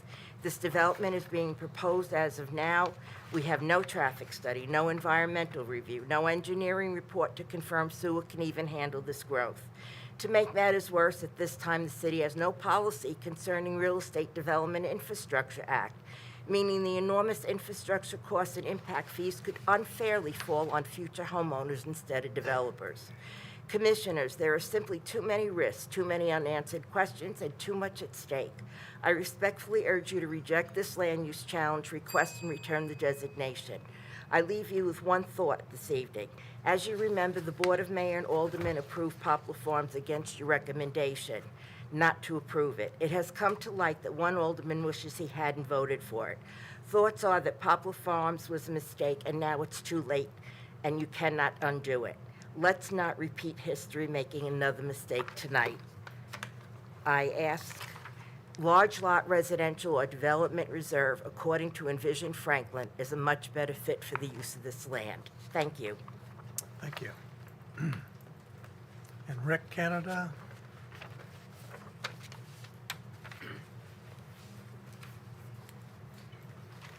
Rick Canada, I live at 4348 North Chapel Road. Planning must always be concerned that the actions they propose will not fall prey to the law of unintended consequences.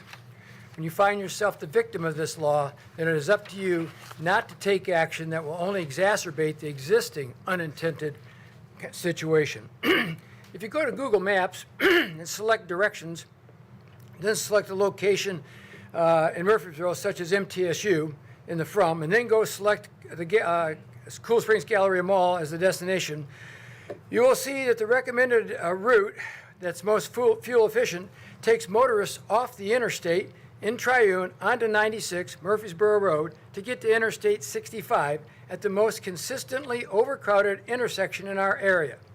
It is not uncommon to encounter traffic backed up all the way to the entrance of the Fountain Seniors living facility, trying to get on Interstate 65 2 miles away. Knowing this to be the case, adding a cluster of over 1,000 residents that will generate thousands of additional vehicles each day on Murfreesboro Road, the consequences of which are painfully obvious, is not prudent planning. The fact that the state of Tennessee chose to spend over 5 years and tens of millions of dollars to widen Highway 96, when there are so many more pressing and significant projects in our area, such as widening Interstate 65 all the way down to past Spring Hill, or rebuilding the entire Interstate 65 Murfreesboro Road interchange, shows how poor planning by the state of Tennessee has and continues to fail local and Middle Tennessee residents and the residents of our great state.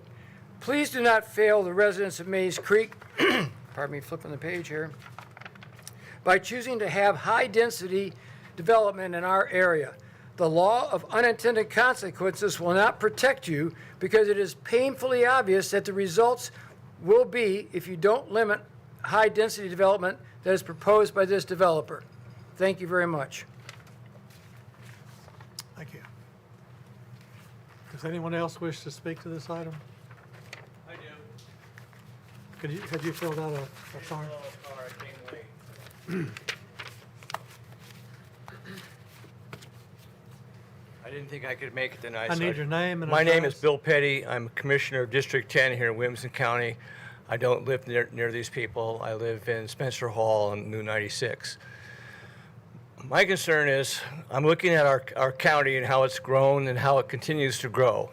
And the question I ask myself is, what is this county going to look like in 10 years? When are we going to start getting to the point where we say, you know, we got to cut back on some things? We have many roads in our county, in our city, that are crowded all the time. Columbia Avenue, has anybody driven on Columbia Avenue lately? Franklin is another one that's crowded all the time. Liberty Pike. So at some point, I think we as leaders, you are leaders, I'm a leader, we have to start thinking about what is the future? What are we going to look like? How crowded do we want it to allow us to be? And I think we have to start thinking, listen to these people. They live here. They have real concerns. I think they make a really excellent point, and I support them 100%. Thank you very much.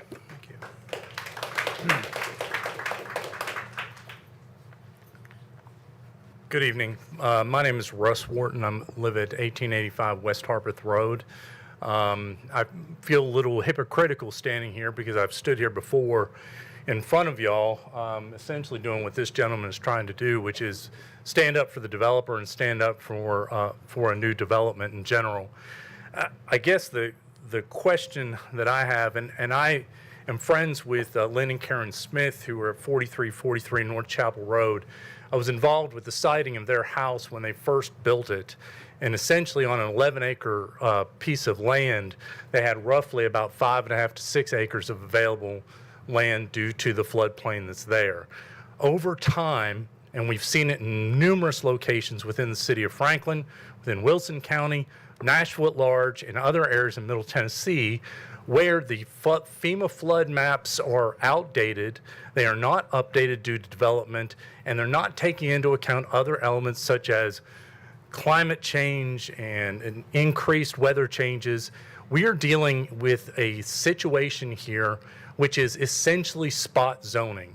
I think the city of Franklin has plenty of circumstances, locations, and available land that they need to deal with higher priority items than reaching out and allowing for a development on the outskirts of the city that isn't even within the urban growth boundary at this point. I urge you as commissioners to take this seriously, to take the concerns of the citizens who are impacted the most by developments such as this seriously, and to listen to the many well-argued points of environmental, safety, infrastructure, financial, and also I am asking you, I know it is difficult, I know the process involves coming to you with a concept plan, asking for annexation, asking for rezoning, prior to getting some of the more important elements that would help you make a more informed decision. A traffic study in this particular case is vitally important. I ask you, please, I am not in favor of this development. I ask you to seriously consider turning this down. Thank you.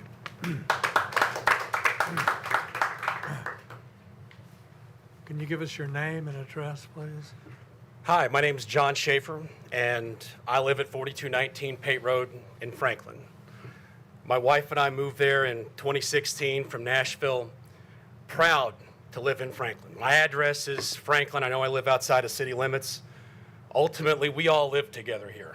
This is our home.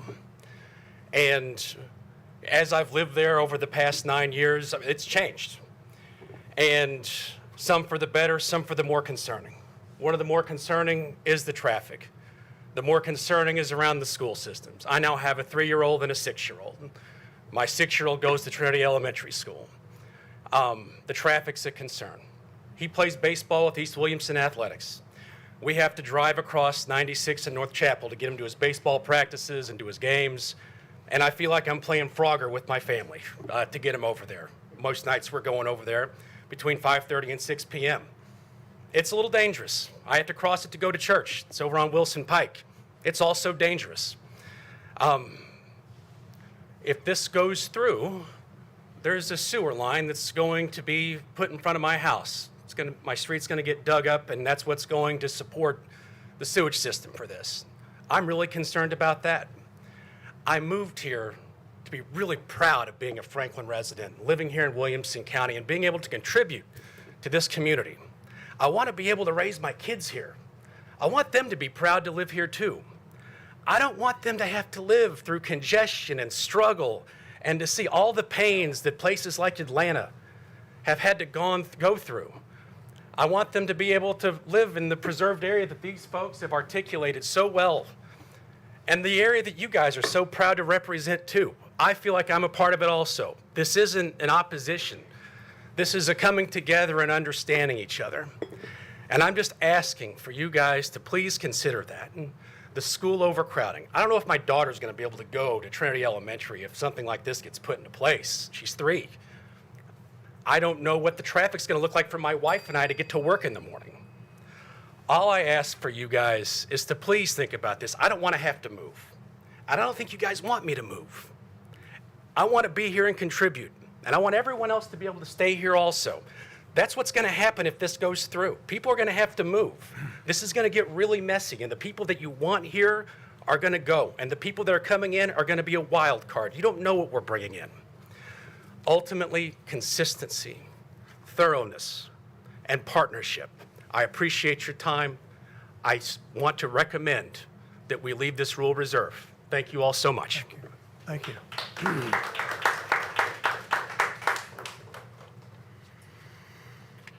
Okay, that ends the public hearing. Is there someone here representing the applicant?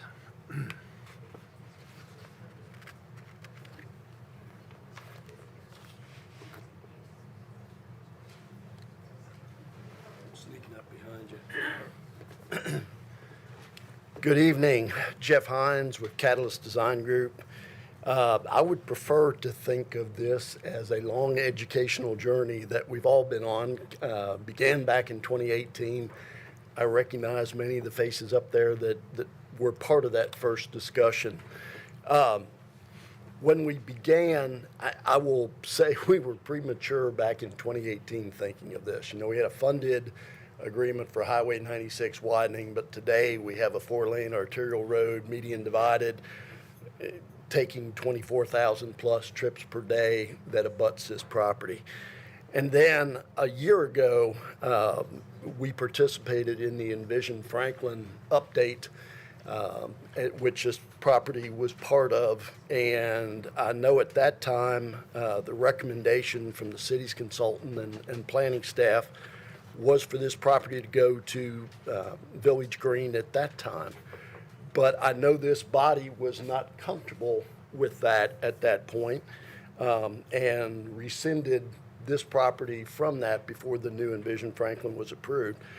And I would like to hope, because that was early as well, in that Village Green hadn't been used anywhere yet, was a brand new concept. You know, now I know you folks have approved it for some other key properties, and I think you understand what that unique zoning policy can do for a site, given all the facets that can be brought into the plan.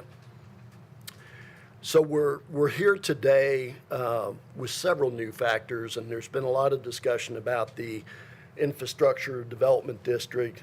IDD is the acronym for that.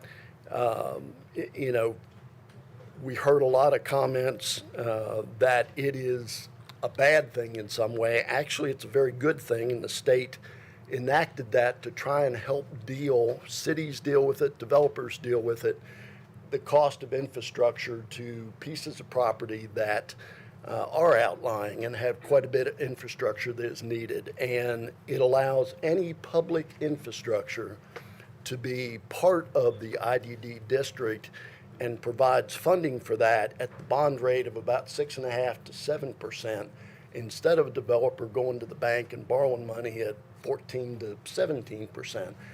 A home buyer is paying those rates anyway. When you buy a house, when you buy a lot, you're paying for the cost of that being developed. So actually the IDD allows for a lower rate of bringing the land to market than what the typical system does. What's unique about this piece of property, and I think the city staff used the term linchpin, is that it is the largest piece of property within the city's eastern UGB. And due to that size, the site can leverage enough revenue stream through an IDD to go ahead and extend sewer service all the way that would not only serve this community, but would serve the entirety of the northern portion of the Mays Creek Basin, everything to the north of Highway 96. And there are several developments in that basin that currently have lift stations that pump over to the Spence Creek Basin. So this is a critical decision of how the eastern urban growth boundary, what the future is with the city, because if the largest piece of property in that basin doesn't leverage the ability through an IDD to bring services, and we're not talking about just sewer, but water improvements, road improvements, new traffic signals. We heard about concerns of getting onto Highway 96 at North Chapel Road. That's part of this proposal, widening North Chapel, widening parts of Trinity, upgrading water systems so that we're backfeeding some of the existing Mill Crofton systems that are 6 and 8 inch lines. The Mill Crofton put in a brand new 18-inch line along Highway 96 when the road was built. It's a matter of taking that infrastructure and reconnecting it back into the existing system. All that would be part of this proposal. The factors, the unknown that is spoken to by the folks that spoke is one that all of that will be presented at the time of development plan, which comes back before this body.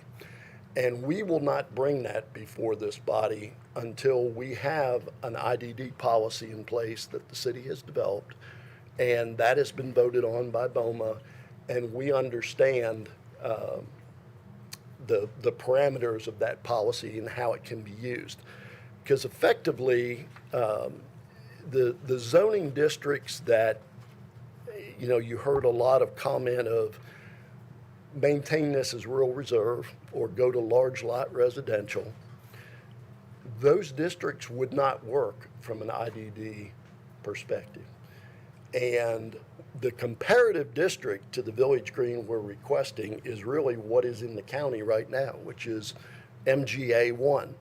Allows for an overall density of 1 unit to the acre, requires 30% open space, but does not require preservation of treed areas throughout the entirety of the site, such as the plan we're presenting does not require a gateway into the city of 700 foot of preserved natural area. That is the comparative zoning that Village Green needs to be compared against. As a planner, by my background, I do not think that's the best use of this land, is that every usable acre outside the floodplain ends up with a 1 acre or smaller lot size on it, backing up to all areas.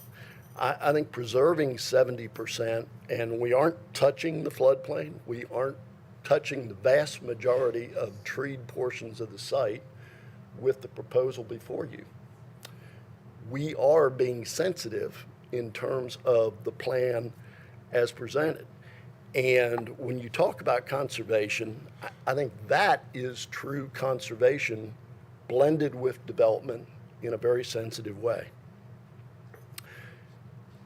The Envision Franklin speaks to several goals, and I think we meet these goals, and staff did a great job, and we have worked closely with them, and I want to say we appreciate their efforts throughout this. But the goals of Envision Franklin, creating exceptional places for people. I think a plan that has a rural farmstead theme that brings in and preserves part of the barn structure that is there, adapts that into an entertainment venue mixed with a rural retreat, and establishes a theme for the overall community based upon preserving 70% and having trails and connections where people can access the commercial area at the corner of North Chapel and Highway 96 without having to hop in a car. There is a pedestrian underpass that was already put in place when 96 was done that allows a trail system to connect. And another goal of Envision Franklin, pursuing a variety of housing options for citizens. Emphasizing active transportation for both destinations and recreation with multi-use paths and trails. And as I said, we link our villages together. We link them to the community services, commercial services, so that it can be via a walking, biking, golf cart, if that is your preference. It is an atypical community introducing those types of assets. Protecting Franklin's natural beauty by preserving scenic corridors and view sheds.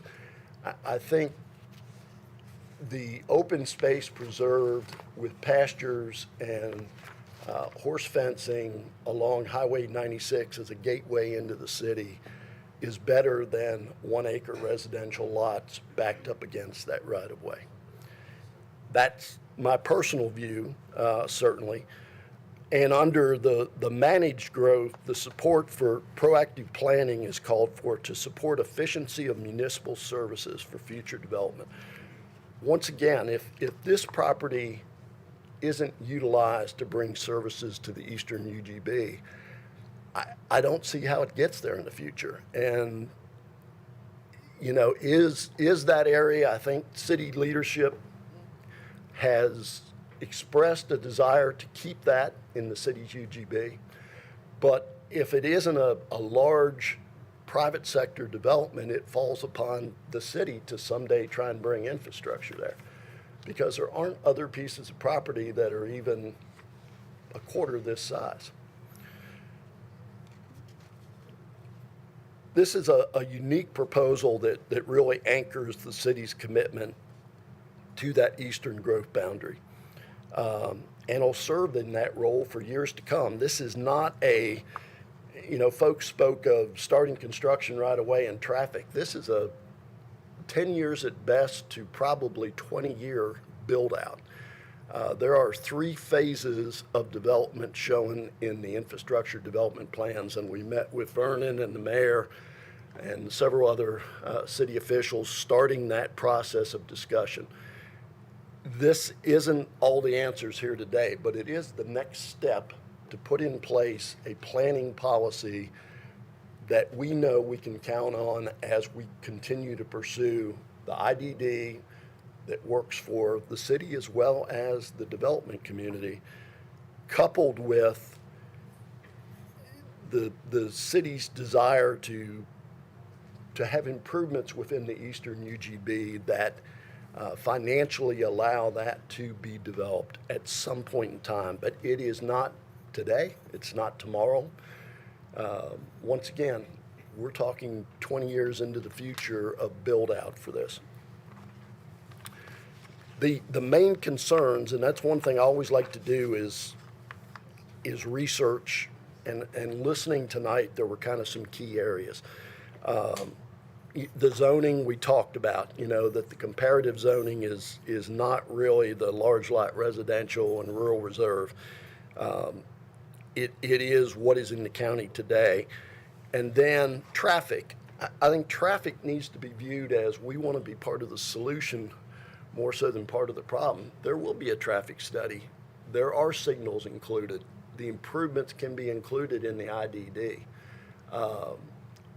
It is one where certainly there's a lot of more detailed answers. That would be part of the development plan, but we will bring you those answers prior to this ever becoming a reality. It takes time and additional work with staff to do that.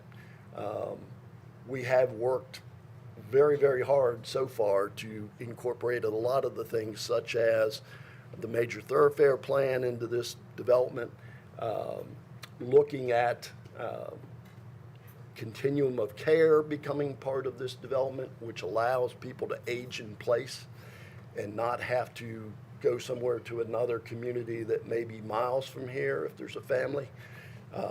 Continuum of care to us means both independent living blended with assisted living. It would not be skilled nursing. But that is one of the special considerations, and that would be over on the North Chapel Road side of the site in the southern portion of 96. The event venue and rural retreat is one that we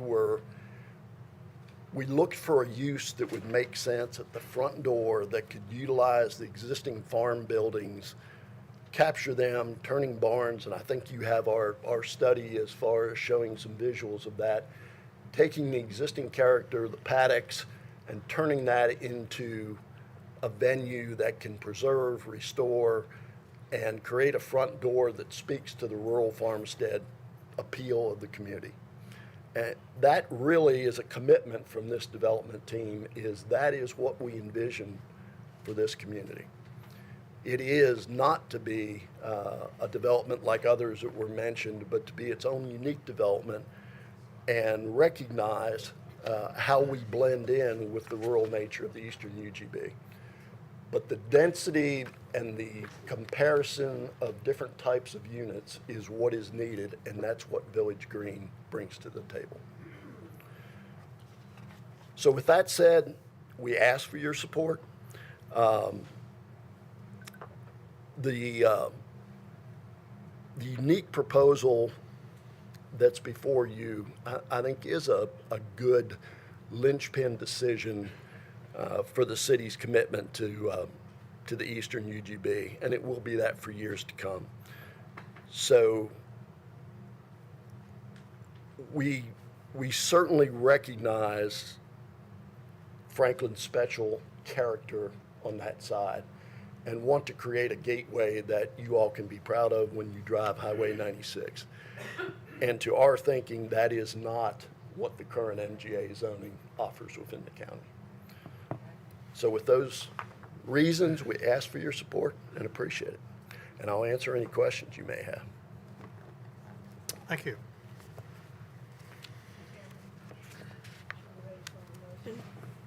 Yes. I would like to move to disapprove the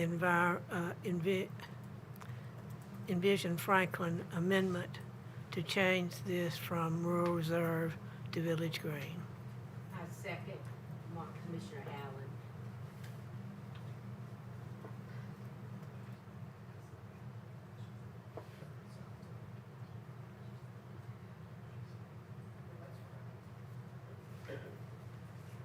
That's a motion to disapprove the change from rural reserve to, Right, it's an amendment to the Envision Franklin. And so I would move to disapprove the Envision Franklin amendment that changes this from rural reserve to village green.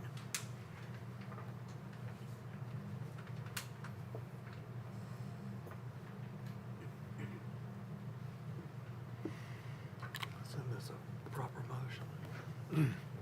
Okay, we have a proper motion to disapprove the amendment to the Envision Franklin plan, changing from rural reserve to village green. And we have a proper second, Commissioner Allen. Is there any discussion?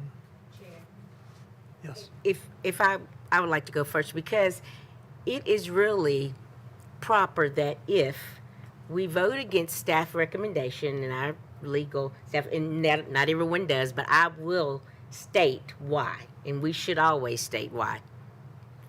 Okay. Very rarely will I vote against staff recommendation because they're paid professionals and they're very good at what they do. However, I feel there are some times that we should, and I would like to state why. I'm very frustrated, but I will remain professional and I want to be very, very respectful. Every property owner has a right to request and want, the right to do what they want to with their property. However, I feel like we just addressed this, and in my opinion, nothing has changed very much from last October or November when we did this. Now, the state of Tennessee has weighed in, and anyway, the state of Tennessee has passed two things. The Real Estate Infrastructure, whatever, the RIDA of 2025, and I think it's something called the RIDA. There's some financing things. To me, makes no difference, okay? But there's some things that, in my opinion, have not changed the reason that I voted this way in October, and here we are again in June.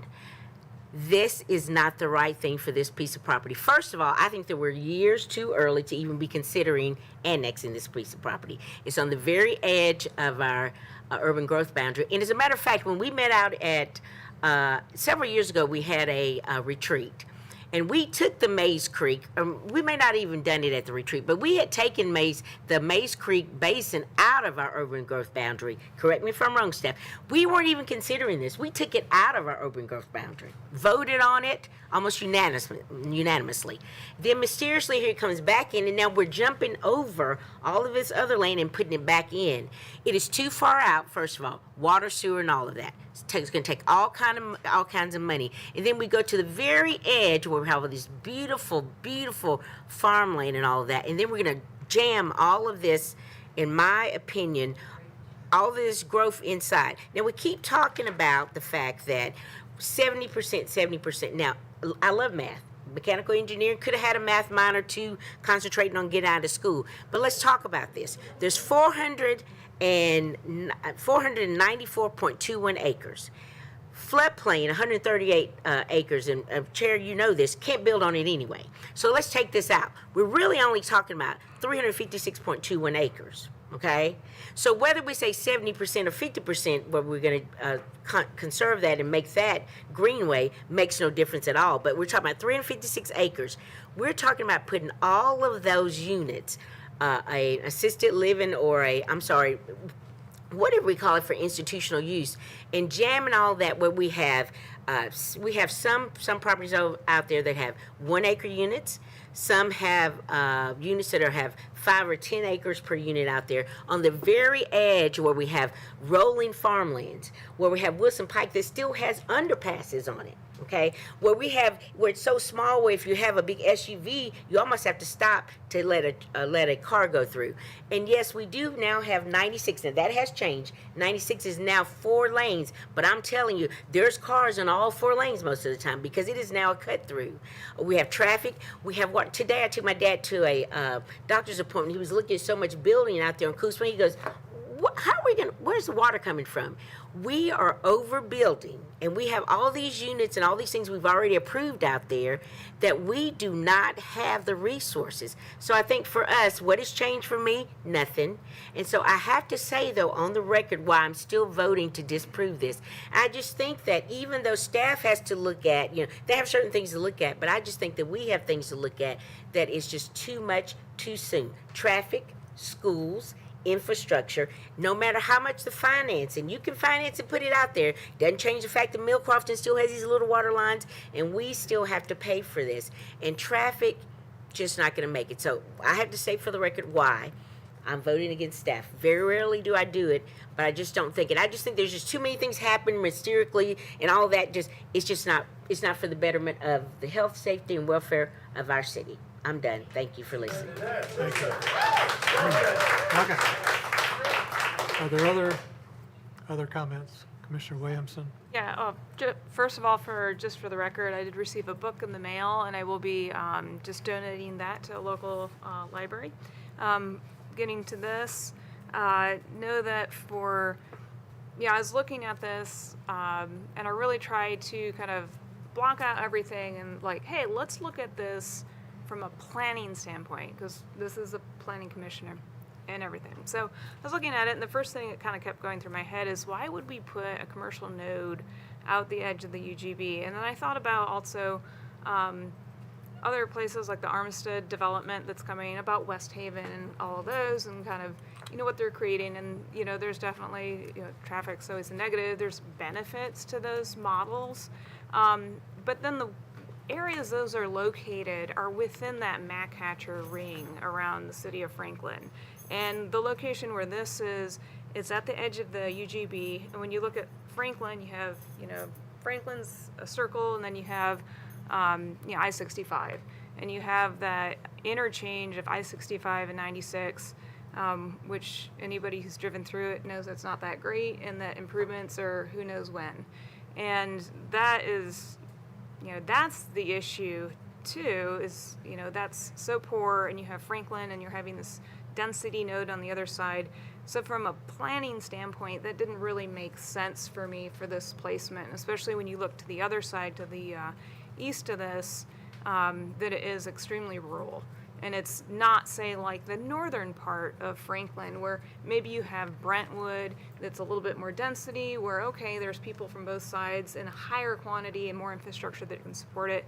But for that reasons, I can't be in favor of increased density nodes. Not at this time. In the far, far future, if there was some significant improvements on I-65, 96, where you didn't have to, spend about 20 minutes to get through that little segment, then it would be a completely different story. But I think at this point, I can't be in favor of this. Okay. Yes, sir, I'd like to say I'm supportive of staff and their recommendation due to the fact that there's the ability to review these plans as they come forward and to adjust the density if need be, adjust the layout, but the signalization is so important out there for the traffic, people crossing back and forth, 96. And time, now's the time to let them go to the BOMA and let BOMA, the elected officials, sort through this. But I think the applicant has the right to take that there if we so approve it. So I'm supportive of this project. Commissioner Hoare? Yeah, question for the applicant. I'm looking through your concept plan of what your idea of building in this area is, and all I see is housing.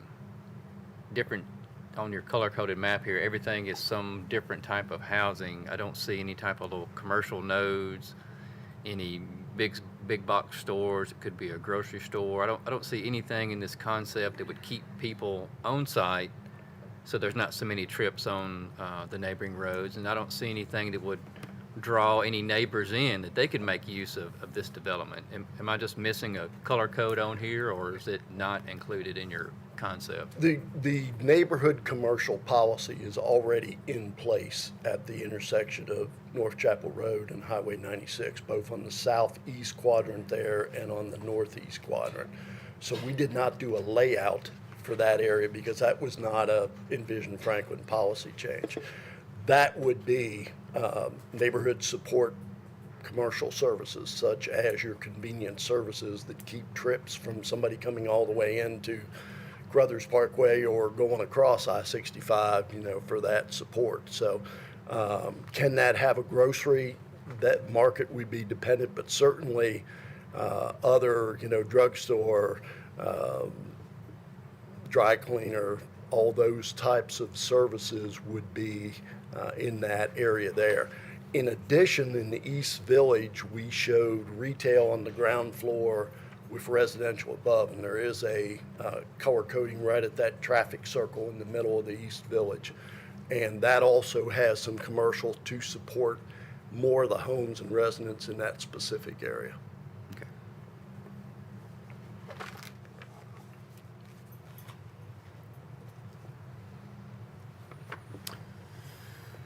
Commissioner Mann. Thank you, Chair. I agree with Commissioner Franks. I've been supportive of this designation as Village Green from day one. We went through almost a year-long process to determine how we wanted to update Envision Franklin, and this property's been Village Green almost that entire time. This board, I think BOMA work sessions, we talked about it. I don't recall hearing a lot of concerns until the very last moment when we went to adopt the Envision Franklin update, and it got switched at the very last second to Rural Reserve. I think this is a property that was really ideal for Village Green. I think, if I think about the current designation for Williamson County, the 1 house per acre, I think about Concord Road, and those are some awfully beautiful houses, but there's not a lot there. You have to travel pretty far away to become part of the community. I think this is a real opportunity for some public-private development and some partnership. I do think that there could be some flaws in the current plans. We haven't seen a development plan. We haven't seen a traffic study. That's all to come. And I want to see it, and maybe all that stuff will change. But right now, we're talking about a policy of Envision Franklin to let them move to the next step. And I am fully supportive of seeing that traffic study, and I'm fully supportive of seeing, the development plans, so we can then decide, how best to utilize this piece of property. But I do think that Village Green is the right policy for this piece of property, and I agree with staff's recommendation. Any other comments? I would like to make a comment. Can you hear me okay? Yeah. Well, the record would show that at the last meeting, I did vote against the proposal, but as I looked at the city, all the study that the city had done and the recommendations and what the city is trying to achieve in changing this for the future, a land use plan is for future. And I believe that the Village Green is a project that will be able to be a project in the future that will some of the goals that we're trying to achieve, that they will reach. We've got a lot of issues, traffic, the flooding. You all have talked about all this. I totally agree with these things.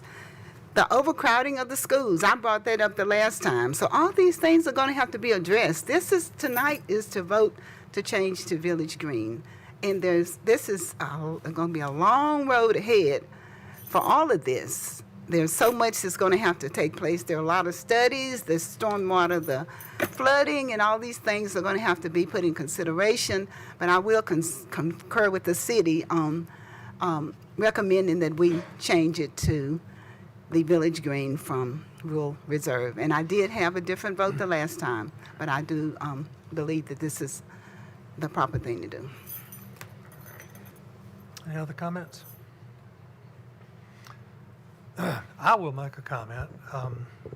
I voted for this to the Village Green concept the last time around.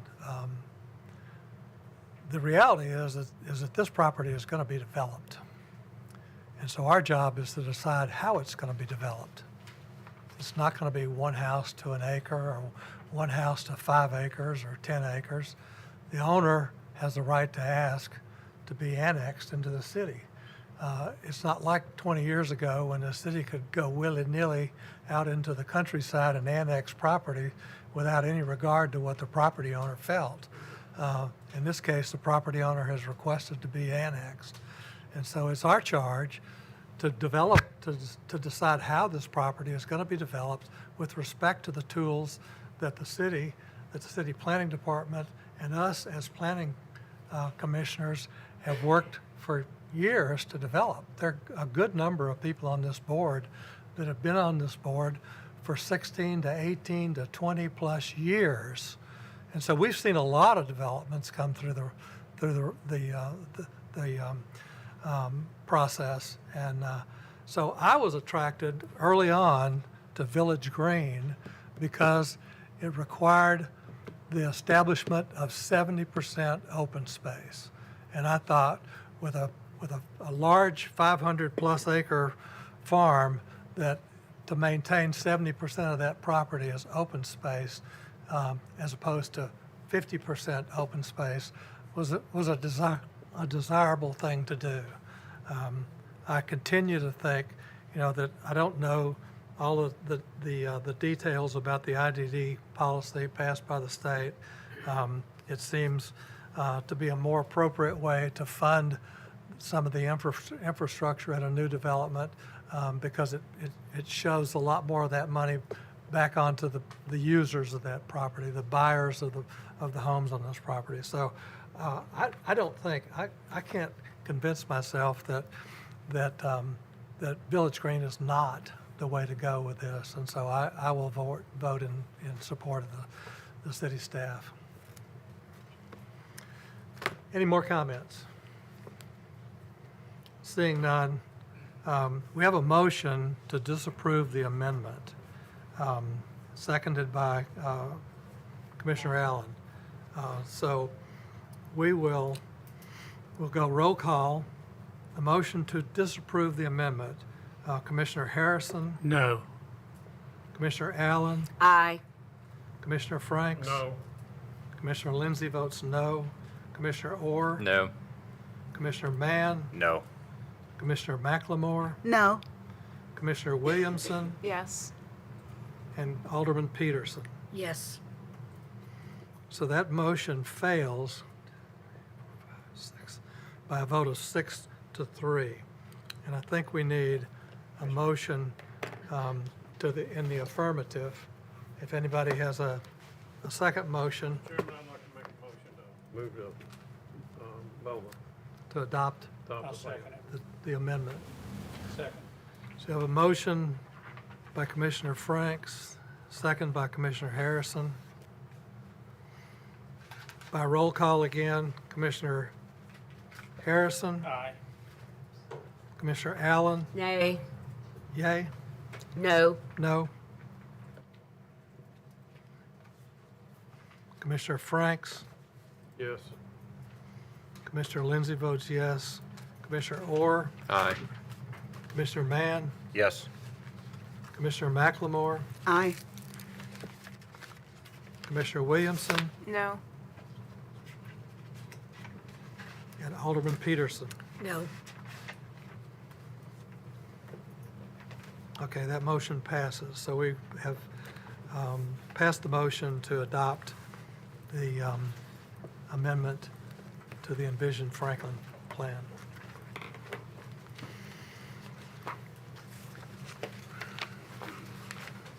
Is there any other business for tonight?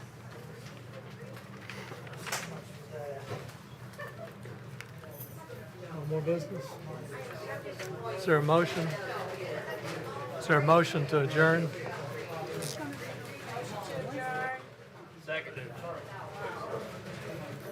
And the second was Michael. By roll call, Commissioner Harrison.